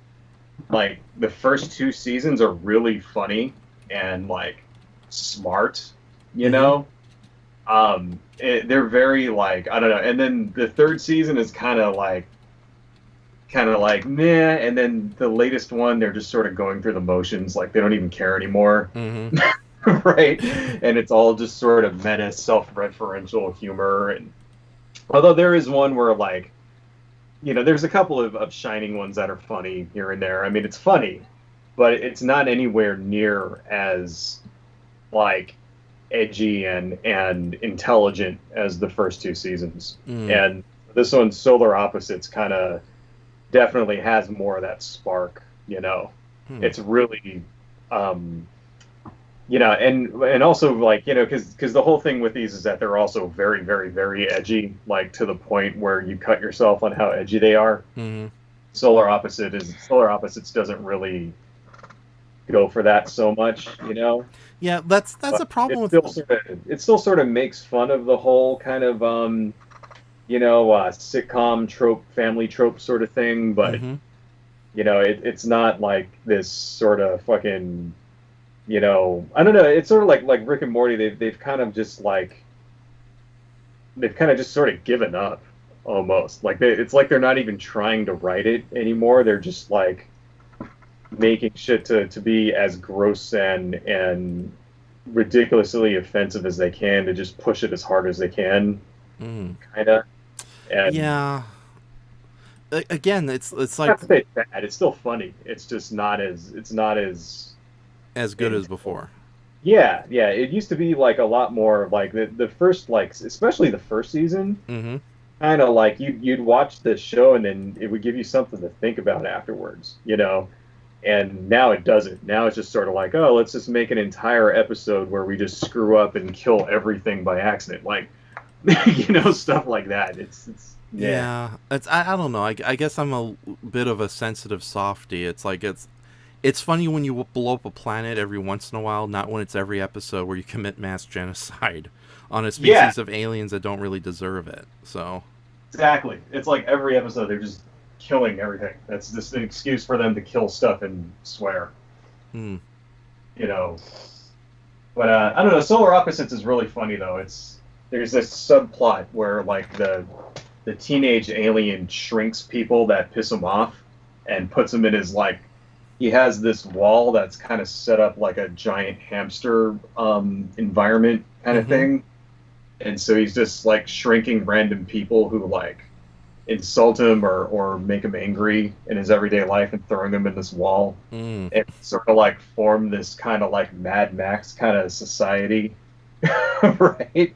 And that's like this running subplot through the whole series, like like they're like fighting over scraps of food and insulin and all this other shit, like when they're in this wall. It's hilarious. Right. It's- Okay, I might check it out based on your recommendation then. So because it is on Hulu and I just recently got Hulu, so definitely worth watching. okay, I'm going to have to leave for 2 minutes. I need to check something outside my room. So you guys take over the conversation. I'll try to join in. So Okay. okay. Craft's done. Yeah. Besides, we're almost done for the night. Since we're almost reaching the 2 hour point, and I do want to stop around an hour and 2 hours and a half. Blah blah blah.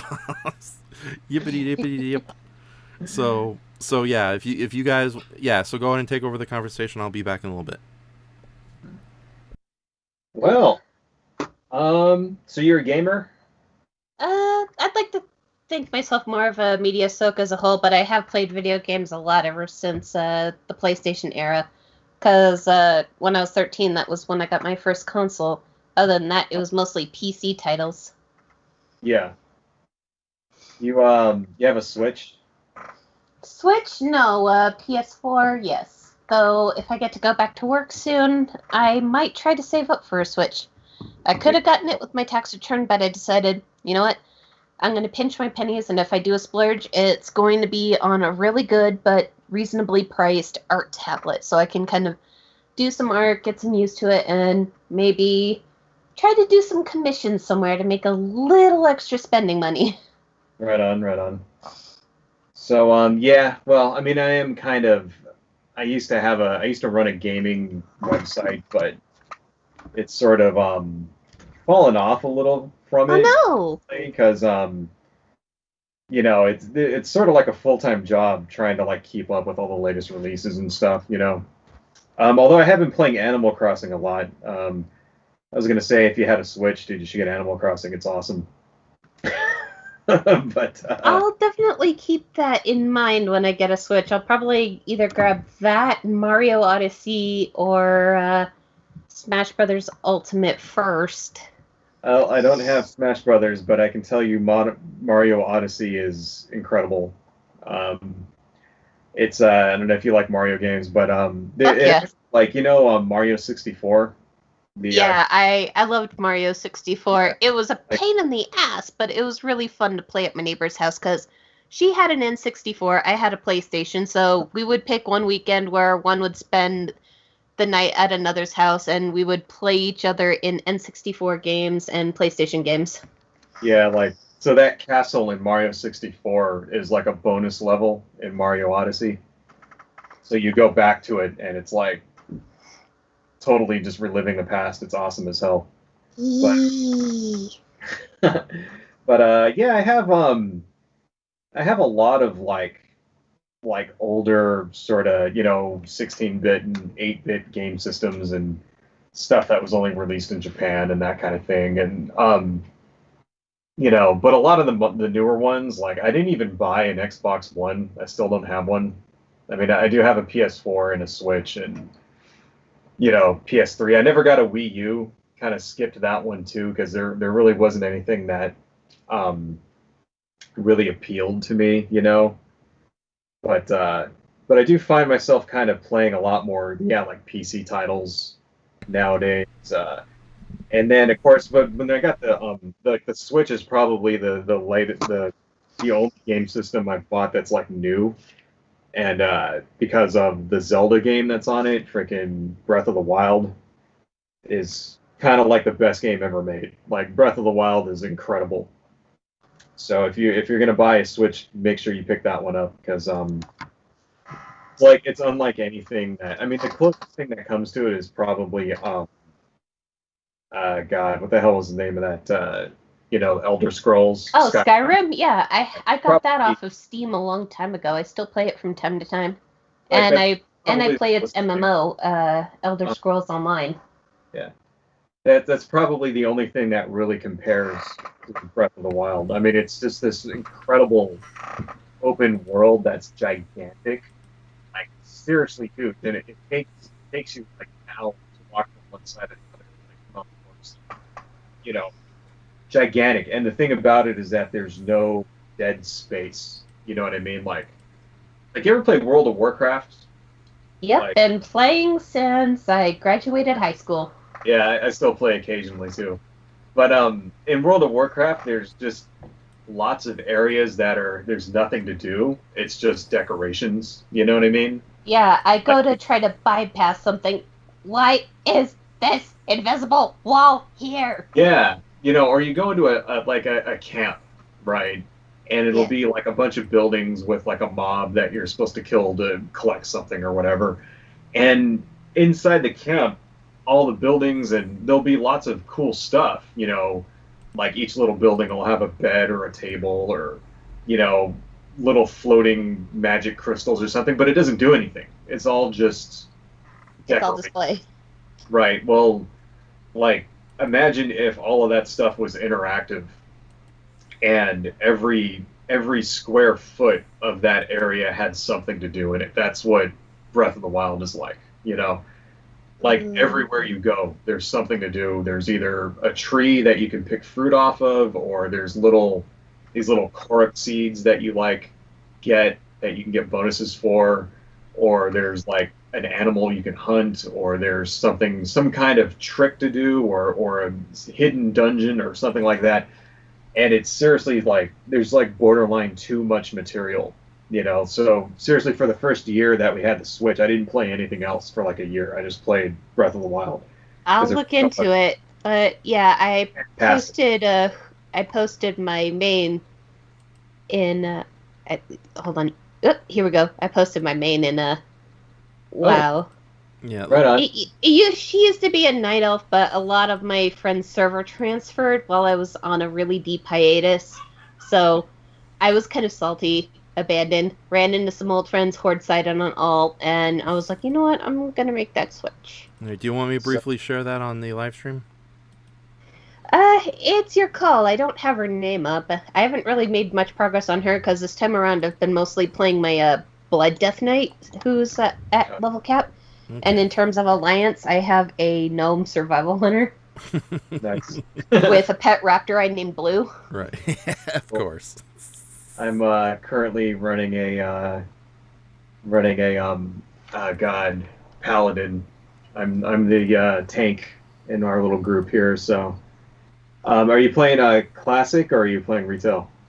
A little bit of column A, a little bit of column B. I like classic, but every now and then, if I just want to be able to kind of fully progress without worrying about running, screaming, and being chased by things, because Yeah. rogues were super squishy in classic, Oh yeah, they were nothing. and our stealth was picked up easy and super slow. I can just go to retail. I can sneak fast. I can pickpocket, and I can stealth and stab things and feel satisfied again. Because my human rogue, I love him to death, Yeah. but it's hard to get anything done with in Red Ridge. Because anytime I'll go to do something, the freaking Blackrock orcs in that area just respawn, and I find myself either being chased heavily, my sprint wearing off, and I either barely get out of there by the skin of my teeth because I remember I have vanishing powder for flash powder for vanish, or I get the crap beaten out of me and I have to do the graveyard walk of shame. Yeah, that's the thing with classic. I mean, it's fun, you know, but it's so freaking hard. Like, I don't know, you know, because I started with the retail first. Like, I didn't actually start playing until maybe about 5 years ago. So, like, it was right around the time that Pandora. Pandaria, yeah. So I was like, you know, I never experienced the classic experience of, you know. So when this came out, my wife, like, you know, said, "Oh, we got to play classic," you know. So we play with a couple of friends every once in a while, and it's a much different experience. You know, it's very it takes so much longer, and everything kills you, and Yeah, and I think it was more to appease the hardcore crowd because I played since 2006, so you can't. I started when it was mid game of the base game because Burning Crusade didn't come out till 2007. Okay. Yeah.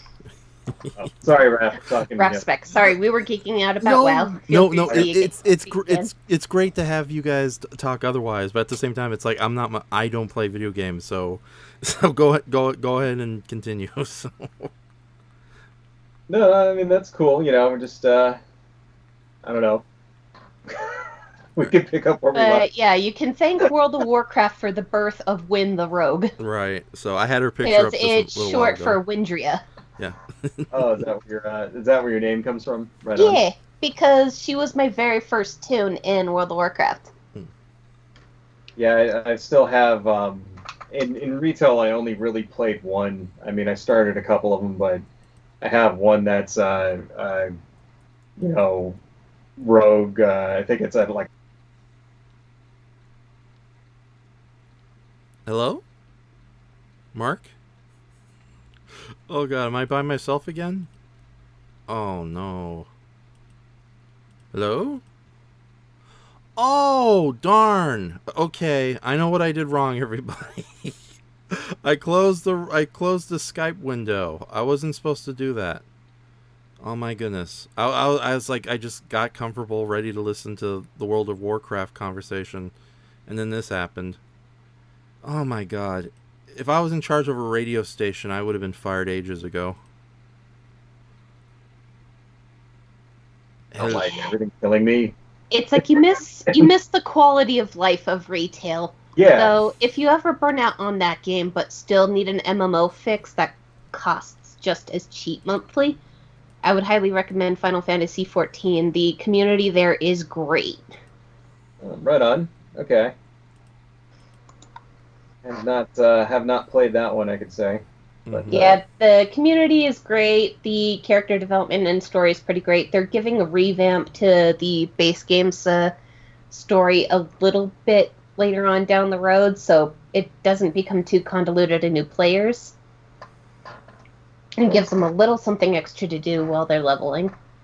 And the current expansion story, I'm not going to spoil it should you do play it, but it's great. And there are not only characters, but there will be many a moment that you grow so close to these characters, that there will be moments where you'll either just squee in joy or you are going to cry.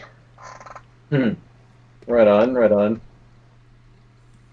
So. Okay. I didn't know that's like a online, Yeah, 14's an MMO, as was 11. MMO. Okay. Right. I haven't, to be honest, I haven't played Final Fantasy since 10. It's been a long time. Yeah, I would recommend 14 for your MMO fix, and to my understanding, what my friends are telling me, the 15th adaptation is actually really good, and the 7 remake, I hear nothing but good things about it. Yeah, it's looking pretty good. So, 7, of course, is like a classic one. I mean, I have the original back here somewhere. Yeah, that's one of the fan favorites. I loved 7, though. My favorite was always 9. Oh, yeah. Right on. What was the one that just came out? God, there was a game that, Tales of Arcadia? No, that's not right. There's various Tales games, so... No, there was a game that, I don't know, if I think of it, I'll bring it up, but... I was going to say, if it was from the Dreamcast days and it had the name Arcadia on it, it was Skies of Arcadia. It was one of my friends, a friend of mine's favorite RPG on the Dreamcast.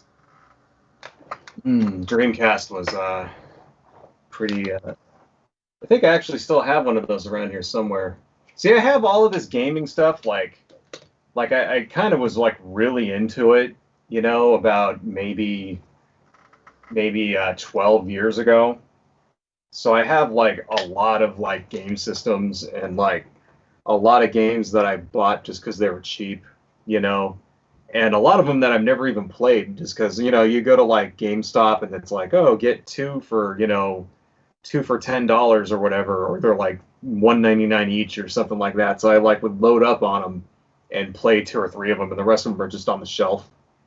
Yeah, some of them are in my backlog too, mostly because at the time I was either working or even when I go back to work, I do have plan on playing them when I get off during closing time. But there are moments where I love video games, but I love sleep so much more. Yeah, I mean, I guess now I can't complain because I got all the time in the world now. But, before, when I was still employed, you only have so many hours in a day, right? Yep. So maybe I should start going back through some of my collection here because I have, a ridiculous amount of Xbox games and, PlayStation 2 and Wii and a lot of, stuff from the 16 and 32-bit era. I have some PS1 games, but PS1, Saturn. I have a Jaguar. I have a lot of stuff from way back in the 80s, pre-Famicom kind of stuff, Atari and ColecoVision and shit like that. So, but I haven't really been paying a lot of attention to it lately. And it's I guess it's good once in a while to fire all the stuff up and make sure it still works. But I've kind of moved away from it because it's very expensive now, the hobby. This stuff used to be cheap, you go on eBay and people were just giving this stuff away because nobody wanted it.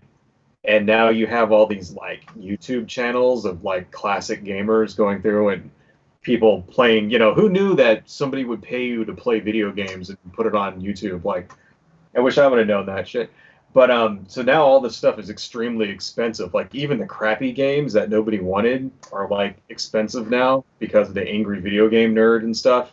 Mhm. Right? So now it's like now some of the shit I have is actually worth some money, which I could sell it, I guess. But you know, I spent a lot of time collecting this stuff. I'm just not. I don't know. Maybe I should get back into it.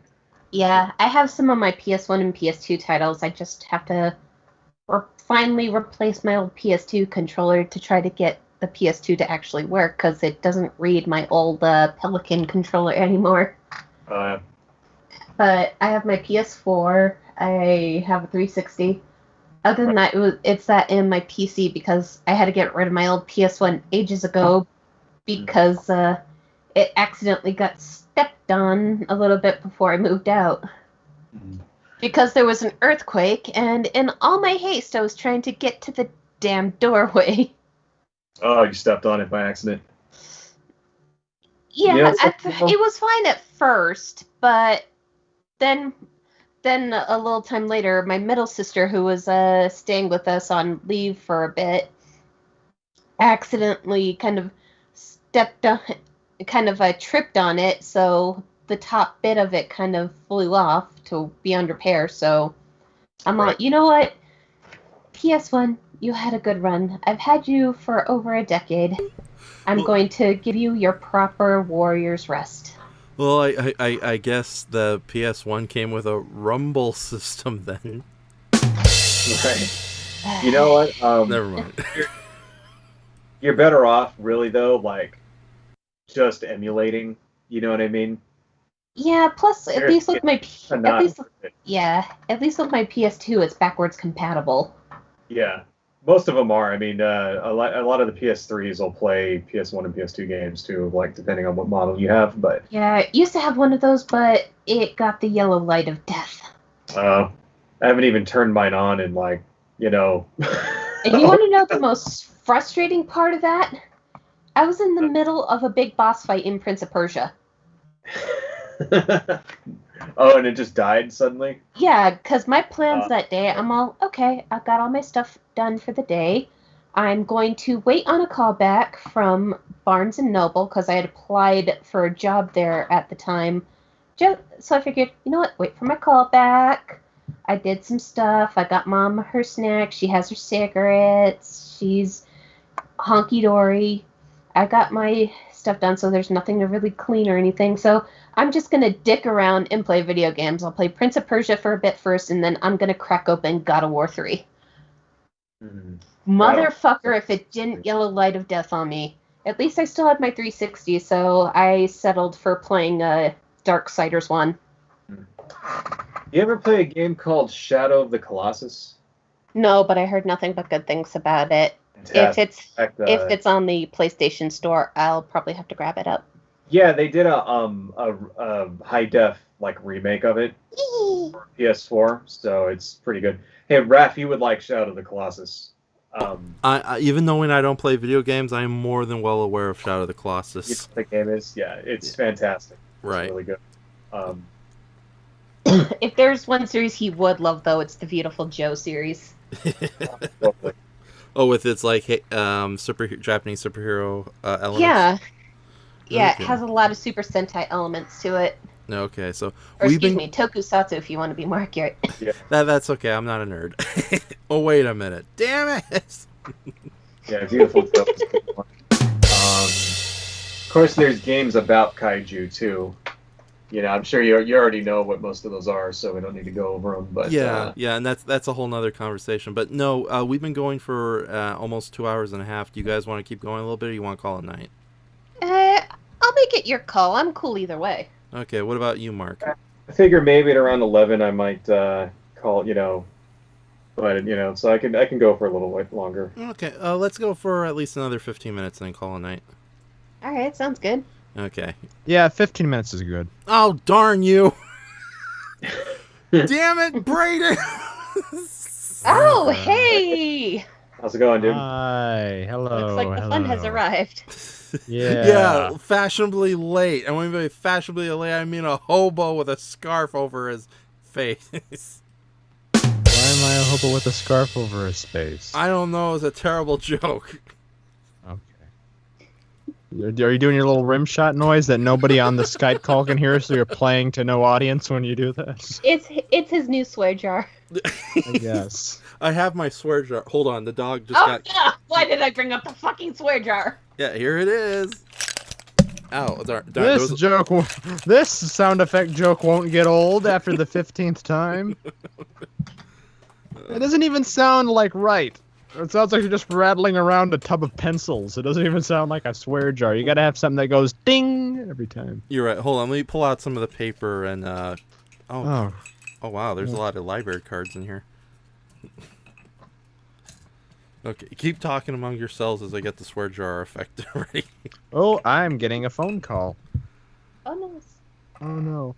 Okay. Yep, it's the commissioner rap. I might have to change into my costume. Oh. Maybe. Yeah. Sorry. A hobo scarf man away. Ah. So. So what brings you to my hollow halls, so to speak? I don't know. How did you guys meet anyway? Yeah, what were we talking about? Seriously, how did all you guys meet? I can answer that question with 2 words: gambling debts. Okay, I think that's enough from the rim shot for tonight. Alright. So I think I met Raph way back in the day because we used to post on a kaiju file, I think is what it was. Mm-hmm. And then you said you were doing a screening at the Comic Bug of like some Ultraman show. Mm-hmm. So I came down to go see that. And I think that's how we met. Oh. I don't know, but how did you guys meet? Okay, for Brayton, you want to explain how you met Raph? Did he go away? He did say he was getting a phone call. Oh, darn it. That commissioner, that Neil Hamilton ice cream man. Okay, so how did we meet when? Well, thankfully it was through our mutual friend, Andres Perez. Me and Win. No. Me You and and Brayton? Yes, the other girl. Oh, hold on, rim shot. Okay, there we go. If you listen back to this, there's rim shot noises throughout the podcast. So, we were doing The Adventures of Waffle Man, which was a sort of a spoof of like old superhero serials from the 1930s, the kind you would hear on the radio, as opposed to the matinee movie ones. And we had a character named Boo in it, who was this small little alien girl, sort of like a more cute version of the Greys from UFOlogy, who was the wayward sidekick of Waffle Man, the ever-suffering Robin to his Batman. I really wanted a female character in there, and I really do like Boo a lot because she's one of the few characters I have who isn't like a double D pinup or some bullshit of that nature. Because I am a comic book artist, and that's what we have to do. So, and originally I was gonna do the voice of Boo though, because we didn't know any voice actresses, and there was like a really terrifying take where I just kind of heightened my voice, and it sounded really sad. Yes, the dog realizes it. Then Brayton tried to do the voice. And it was just Burt Ward. And when it's like Brayton, it's a female. It's like, what? So thankfully, Andres recommended Win to us, since she's an aspiring voice actress, and she worked for Boo beautifully, because it's like, what is it? Even though she's a small little dog, no. Hi, Nippo. Hi, Nippo, the Napoleon of barks. So that doesn't deserve a rim shot.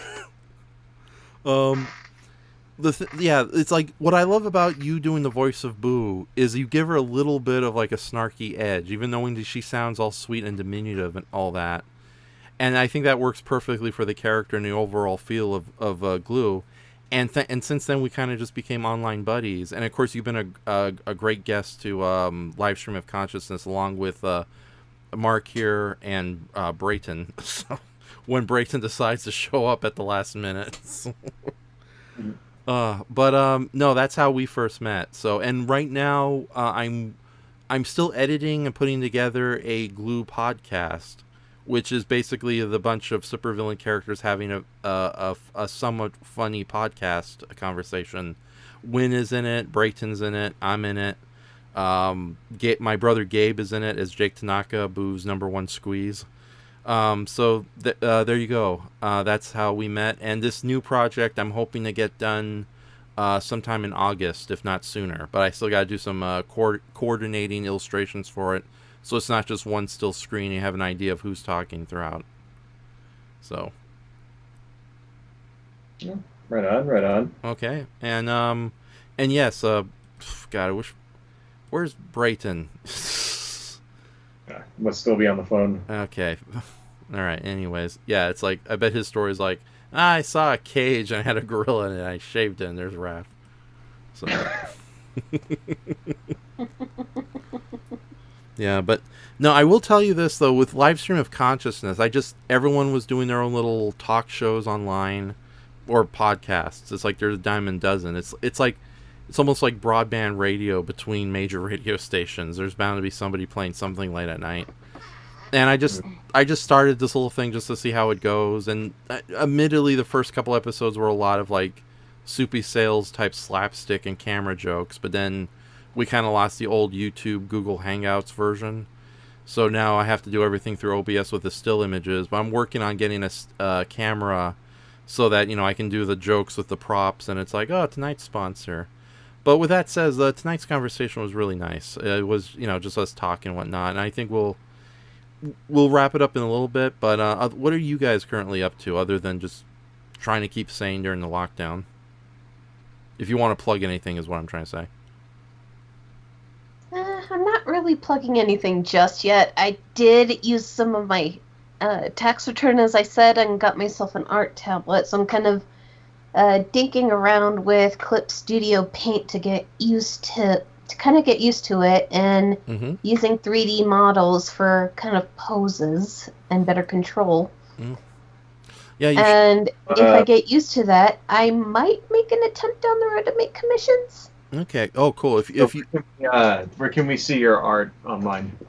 Oh, I don't really have a DeviantArt anymore. Not that it matters. And my Tumblr is mostly used for cute animal pictures and really good-looking dessert pictures of things I want to cook in the future, because I love cooking. Oh god, yeah, I miss sushi. That's the one food I miss the most, being stuck in the lockdown. So. Yeah. Tell me about it. Yeah. Let's see. Hold on. Right. I will at least put a couple of things on Skype. One's going to be the process of before on one of my pictures involving the 3D model.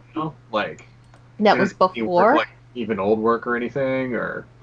Alas, that was all mostly on my old computer of older works. And a lot of stuff is on my phone, so one of these days I'll put the stuff on my phone in the near future. Okay. Do you want me to share the fully colored version? Oh, cool. So sure, go ahead. Okay. Are you like Poser for these, or? I pose with the 3D models that come with Clip Studio Paint because I did another splurge on that because, hey, it's cheaper than Photoshop, but it has what I need. Clip Studio Paint? Right on. Yeah. Because, while Photoshop's hundreds of dollars, Clip Studio Paint was only $50. And you get to keep it. It's not like a monthly renewal. You just pay $50 and you're good. Okay, all right. Because that's the problem with a lot of the newer versions of Photoshop. You have to constantly pay every month just to keep it. They moved to a subscription model, so it's like $29.95 a month or something. Plus, like that. Plus, a friend of mine kind of had a bad experience with Adobe, so because when he moved down, he decided to unsubscribe for a little while from them, and they were still charging him after he unsubbed. Oh, that's not good. So how close would you say, because would you be able to, like, if we were to use Clip Studio Paint, can you pick it up right away if you're used to Photoshop, or is it like, is there like a... Yeah, I just don't know how to do the layering. So as you see, I just kind of guess where to shade and try to kind of calculate what darker tone is what. Right. Okay. But I mean, it does have like layer capability and all that. Yeah, it has that. It has 3D models. It has stuff to do manga and. Oh, darn it! I did it again. God damn it! Sorry, everyone. I'll get into Skype again and we'll rejoin the conversation. This is ridiculous. This is redunculous. Rim shot. There we go. You get one out of 1,000,000.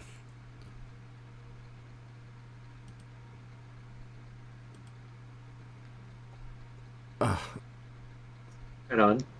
All right, sorry about that, everybody. I accidentally closed the window again. So if whatever you said the last like 30 seconds got lost.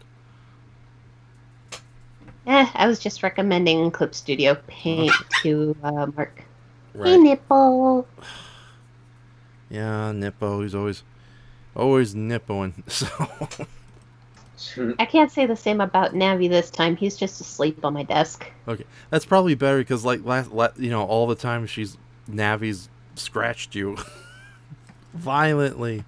Yeah, I love him. He's a turd, but I love him. Right. It's like okay, have you had more than just one cat, or is you've had is Navi just it?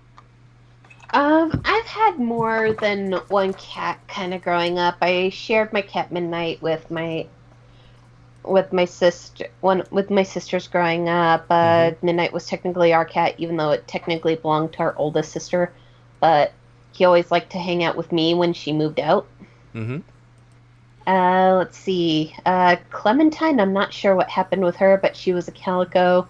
She was kind of skittish, kind of chonkers. I'm guessing chonkers means she was fat. She was a very chubby cat. Okay. She went outside a lot and was active, but somehow that weight would not drop. Huh. Interesting. So... let's see. We had a very neurotic silver tabby named Fred sometime after that, and he eventually passed away because he had a little kitty tumor when I turned 19. That's too bad. Okay. And let's see. Then later, when I got moved up here, my sister had 2 cats, Tiger and Tai Lung. Tai Lung just kind of went feral and noped the fuck out of the house. And Tiger, he stayed for a bit, but when we moved to a different part of town and Sis was trying to bring him, he kind of jumped out of that box and rage quit, meaning he probably tried to go back to the old place. And I used to have a little kitty also that did stay for a bit, Hera.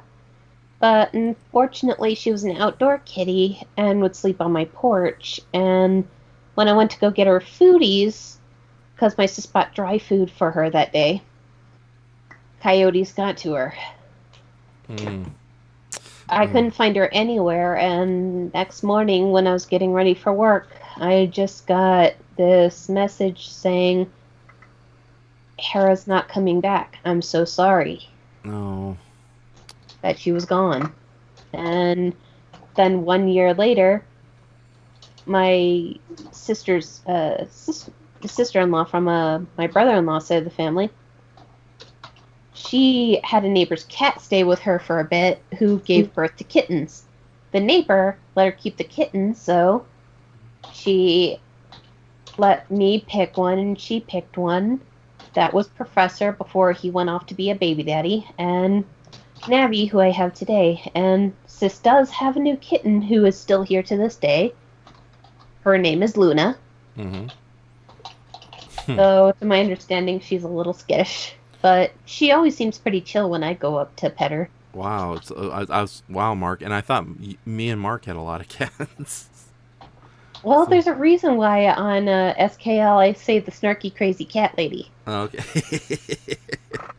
So with that said, since we're all cat people, I know cats are aloof, and cats can be. That's because they're very intelligent and predatorial.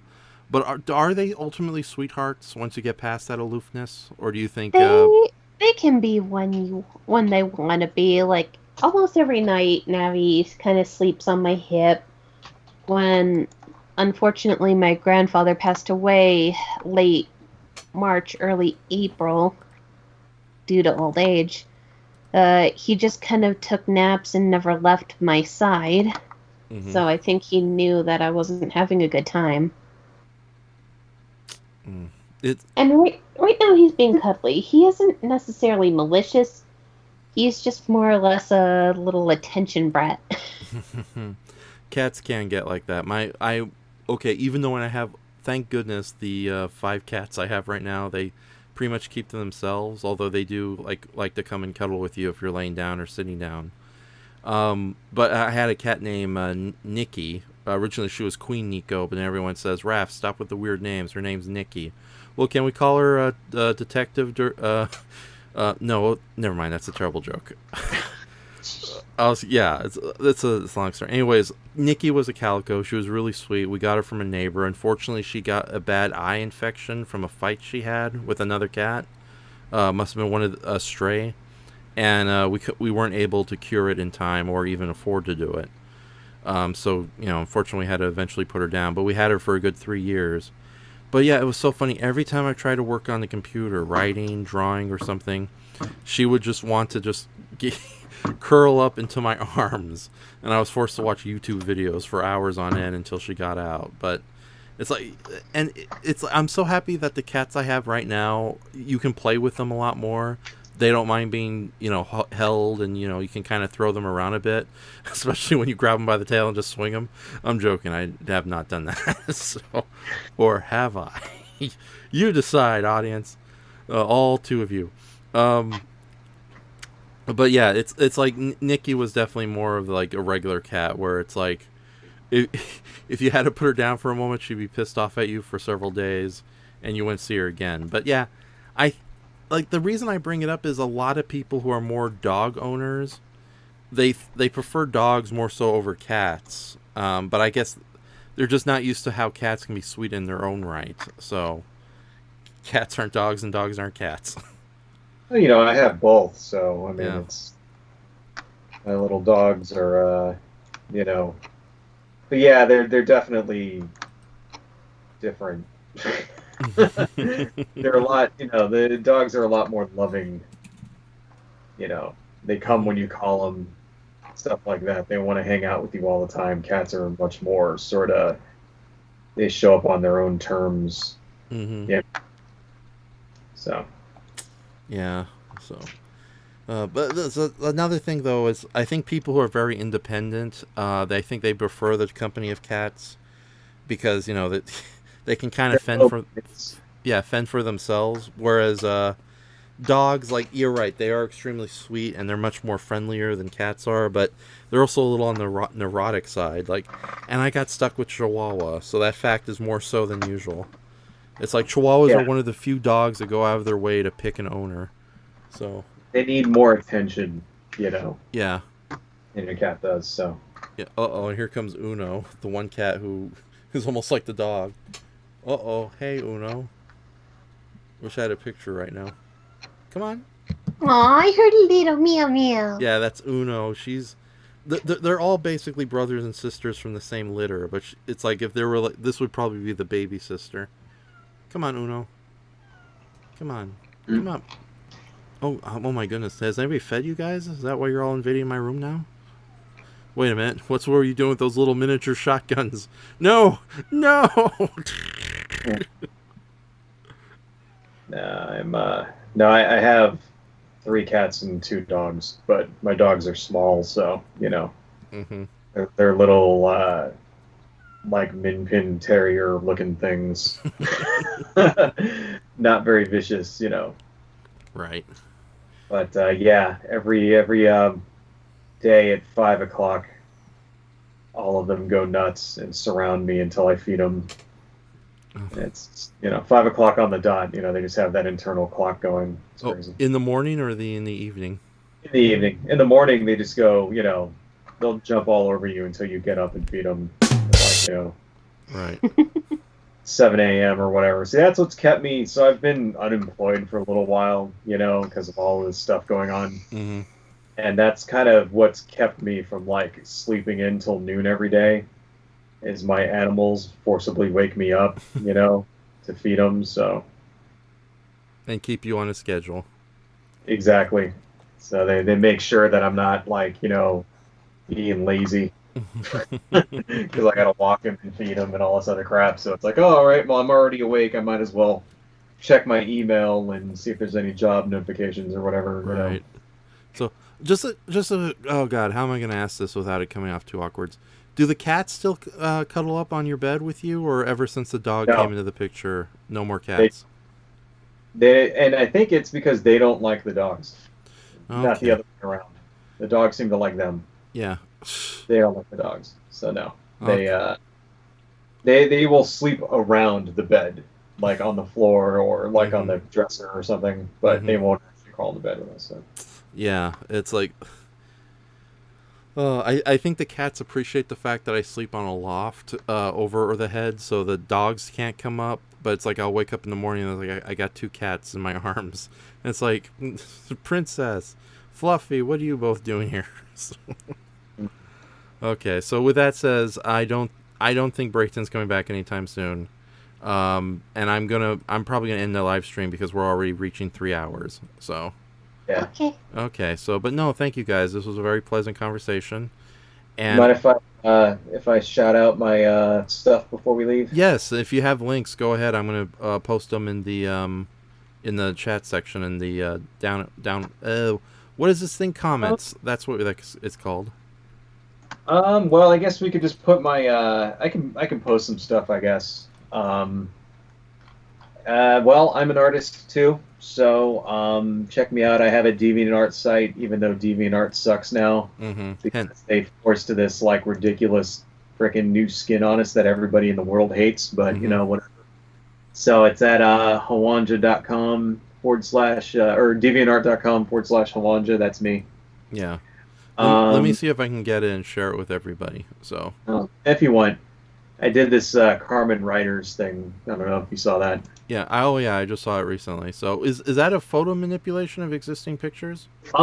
It's actually collage, and then Okay. I drew the stuff in the background. But it's funny because that picture that it came from a flyer Mhm. that I picked up in like the 90s. So I've had this flyer like in my drawer, you know, for like all this time, and it was all sort of like so you can see folds in it and stuff. Mm-hmm. I think it was for some band that like doesn't even exist anymore. Oh yeah, They- they probably used the image without permission. What that says, unfortunately. Yeah. I mean, it was like a garage band, you know. So instead, they would do this kind of stuff all the time. So Mhm. I didn't even know what it was from when I got the flyer. I just figured, oh, it's some kind of Power Rangers looking thing. It looks pretty cool. Mhm. And so I kept this flyer for like 3 decades, and then you know, just kind of found it a little while ago. So this is actually in, you know, that Necronomicon book that I have Mm-hmm. with the you know, in fact, you know what, I can turn on my so I can show you this. Let me turn on my thing here. Okay, I'm having a hard time trying to post images because every time I do, it closes the Skype for some reason. Oh, that's okay. Well, Okay. at least you and Win can see this. Oh, okay. But I don't know if you can post it to the No, I can't, or else it's like the whole thing Okay. falls apart. so I have this like little journal thing that I'd use. It's like I draw on this. Right? That's what it looks like. And so that image is actually inside of this Right. Necronomicon that I made. Oh my god. Next time I do this episode, I'm definitely gonna hook up the web camera so we can actually show off our your props. You're actually good at that stuff. I just have dumb pictures laying everywhere. What else? No You can actually talent do- whatsoever. I have a YouTube channel also called Why I Hate the World. So where I mainly talk about politics and stuff like that. And then another one called UCD Videos where I talk about video games and movies. Although lately it's been kind of like a toy unboxing channel. Mm-hmm. Been doing a lot of toy unboxings. So, but I made a She-Ra season 5 review video recently, stuff like that. Yeah, you really gave that positive props. It was getting ridiculous. You watched it? Thanks, Yes, dude. I did. So. But yeah, it was a really good show, man. I think that's it. And then I guess the only other thing is I started posting to my webcomic that recently, so it's just at hawanja.com. That's my webcomic, and I've had it for years, and I never did anything with it. Like seriously, for like 9 years, I never touched it. So I've just started posting new stuff there. Mm-hmm. So that's something that probably every Monday I'm going to be updating. And there's 2 of them. So I have the main page, and then another page on there that says Dirty Kitchen Comics. That's the one that I update every week. So if anybody's interested in checking out what I do, that's what I do. Yeah, no, once this video's done processing, I'll update the description link and put all the links in there. So, okay. And I really have nothing major to say on my end. Everyone who knows my DeviantArt probably has my DeviantArt.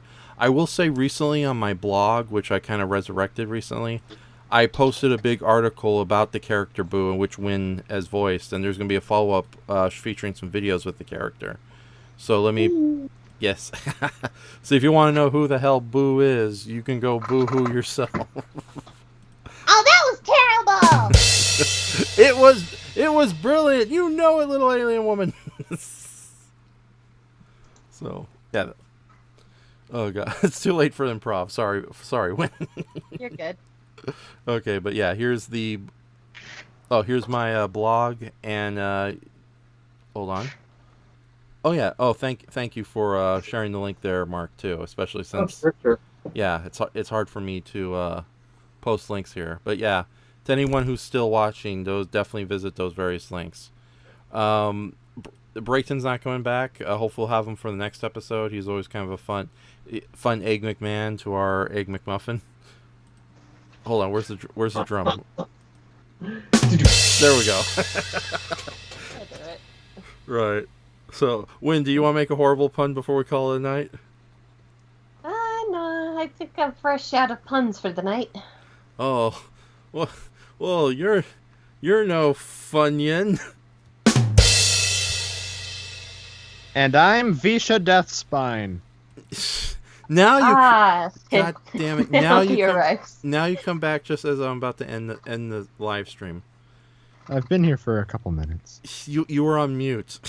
I know. God damn it! It's like you're always like the morphine we need to like get the show going. Morphine actually makes you go slower. No, it doesn't. You ever done LSD? Okay. Damn it. Well, I could tell you guys an acid story if you want. If you want to end it on a story. let's end the Okay. let's end the evening. Okay, if it's not too long. Sorry.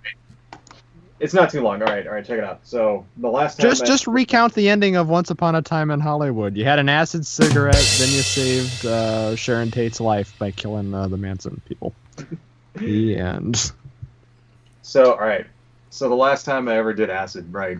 I was like 19, I think, and this is in the mid 90s, right?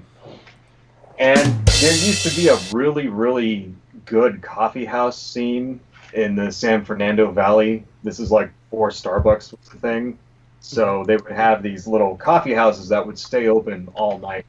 So like that's where all the teenagers and stuff would go to hang out. Right. So me and my friend go to this coffee house, and it was called Insomnia. That was the name of it. And the thing is, it would stay open till 4 a.m., right? So we went down there, and I'm like 19. I'm like riding a skateboard. And this place is a good 10, 12 miles away from my house. It's pretty far away, right? So we go there, and we drop. And fun things happen. You're hallucinating, blah, blah, blah, blah, right?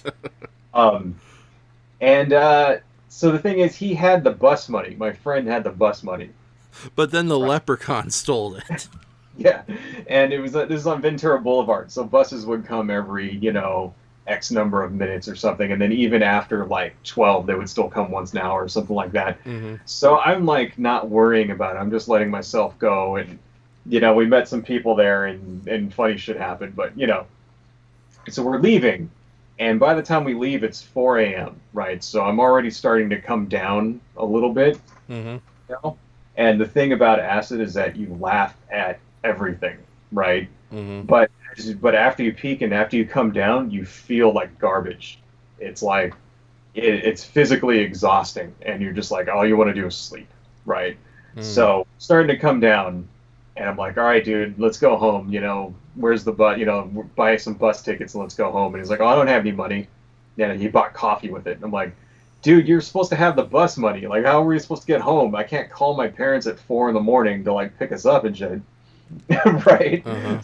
We're stuck, and way out in the middle of nowhere. And he's like, oh, let's just skate home. I'm like, do you know how far away we are? Like, we were like, seriously, like, it would take like 7 hours to for me to walk home from where we were.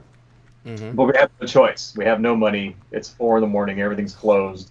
This is before cell phones. Oh, those, right. Yes, dark times.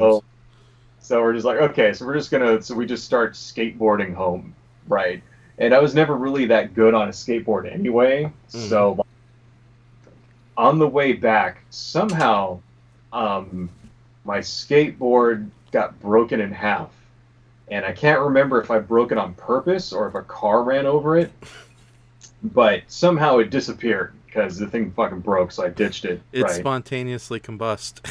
Yeah, I think it got ran over by a car. But anyway, so that happened, right? At another point in that night, I was rolling around in the gutter for some reason because I looked at, and I don't remember doing it. So I looked down and I was covered in filth, like just gutter filth. And I have no clue how that happened, right? It was disgusting. I smelled horrible, right? And I had no money, right? And then another thing is I used to smoke. So when you're doing this, you smoke like a chimney. So I ran out of cigarettes, right?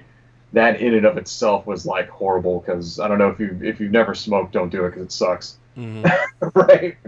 So I had a whiff of a cigarette once just to impress a girl. It wasn't worth it. Yeah, it sucks. It's horrible. The whole addiction thing, it's no lie. You really are addicted to it. So anyway, so now, and I'm also, so the time keeps going. So it's 5 o'clock, 6 o'clock, 7 o'clock, right? 8 o'clock. The sun is up by this point. So now I'm filthy. I have no money. I really want a cigarette really, really bad. I'm tired as hell. I haven't slept in 17 hours, right? And I'm extremely tired and extremely hungry. And we were trying to get home this whole night, Mm-hmm. and I'm not halfway to where my house is. And so then around 11 o'clock, we get within 5 miles of my house. And we're so tired, my friend turns to me, and we're just on this main street, and there's an apartment building. And he's like, dude, I'm just going to go to sleep right here. And he just falls on the grass in front of this apartment building and goes to sleep. And I'm like, what are you doing? Get up. You can't just sleep outside like a fucking homeless person. He's like, no, dude. I'm just going to go to sleep. I can't take it. I'm so tired. And I'm like, no, I'm not going to do this. So I left him. My companion, And then he was eaten by a herd of ravenous aphids. I was in such bad shape that I just didn't give a shit anymore. Uh-huh. And it was like, fine, you can go sleep, and it's on the street. I'm gonna walk home, and I was just determined to get home. And I finally got home at 11:30. And the first thing I did, even before I went to sleep, was take a shower because it was so, and it was like dirt coming off of my body. I don't even know how this happened, and that was the last time. And I was like, you know what? After that, I was like, you know what? I'm never doing this again. This is it. This is it. I'm never taking any kind of weird ass hallucinogen as long as I live. So I haven't touched it since then. So anyway, that was the last time I did acid. Acid, more like ass. It was a great time. Don't get me wrong. Okay. It was the aftermath. Yeah, until the slowdown, until you had to get the bus. So, Yeah. Wynn, do you have any crazy stories about your drug addictions? I don't do drugs, so sadly no. You narc. This was 24 years ago, so it was a long time ago. But Dude, still. my dad was a police officer. If I did drugs, he would kick my ass. Oh Well, my dad wow. was cop too, you know. Oh my god. He just never caught me. That's the difference. Right. My dad. Oh, He not used, necessarily kick my ass, but I'd get a hell of an earful, and I probably would have been grounded for a long ass time. yeah. My dad would have actually killed me, so Oh like my in real- goodness. I didn't even play with that shit. But So both your dads were cops. I got lucky. I got lucky that he never caught me doing any of this bad stuff. To be Yeah. honest, but Okay. So- anyway, No, I was gonna say both. So let me get this straight. Both your dads were cops. Mine yeah, was. Mine was too. Okay. Well, my dad watched Cops. I'm sorry. I had to use. Yes. I used the rim shot sound effect just one more time. Which is why I'm especially passionate with this tangent, because he'd be rolling over in his grave right now. Oh, okay. So. Oh. And. Mine is still alive, but you know, Right. I'm sure he knows that I took drugs. But my dad watches my videos, so I know that occasionally I have let slip that I have done bad things in the past. You just, you know, Well, on the bright side, nobody watches this channel, so you're good. we're adults now. You can say shit like this. You know, what's it gonna do? Kick me out of the house? Yeah, okay. Okay. All right. Well, on that acid filled note, I'm gonna say good night. Thanks a lot, guys, very much. I would have this run a lot longer, but because of the weird situation, I gotta be up in the front house and make sure nothing happens to the cars up front. So That's fair. yeah. So, but no, thank you very much. You guys are always a pleasure to talk to. I might be doing another live stream. What's that, dog? Thank you for having me. You're welcome. It's always great having you two guys, and thank you so much for always joining me. And even though this lockdown sucks, at least it's great to have all this time just to hang out with friends and family. So I that's like a personal blessing in my eyes. So okay, got a little too sentimental there. Hold on, gotta think of a bad joke. Cigarette butts, yeah. Rectum, you say? Don't you mean wrecked her? Shut up, Brayden. God damn. That's a it. Raph and Shoma joke. No, it isn't. God, we were doing so well with the class department. No rim shot for you. You don't get a rim shot. So Rectum, rim shot? What is this? Oh, this is your punishment for showing up at the last minute. We could have used a Shemp along with the Curly, Mo, and Howard. Oh. Okay. No, dog, you don't count. It's your Curly Joe. but he wants to tell us about when he did acid. Every fucking day he does acid, and every day he wants to let us in on his secrets. That would explain why the dog is covered in red and yellow paint. Yep. And he has a little broken. He looks like skateboard. the Hypnotoad. Yeah. So anyway. Okay. So any last words, everybody, before we call it a night? Stay safe, I guess. Okay. Stay safe. And if you decide to go places now that stuff's reopening, be cautious. Wear a mask out of respect. Wash your hands. Get plenty of rest. Stay hydrated. Wear a mask for sure. Right. Okay. And from this has been Livestream of Consciousness. I've been your host / pirate captain on a sinking ship, Raph and Shoma, and we will see you guys next time. So. Later. I hope you all burst into flames. Wow. Adios, folks.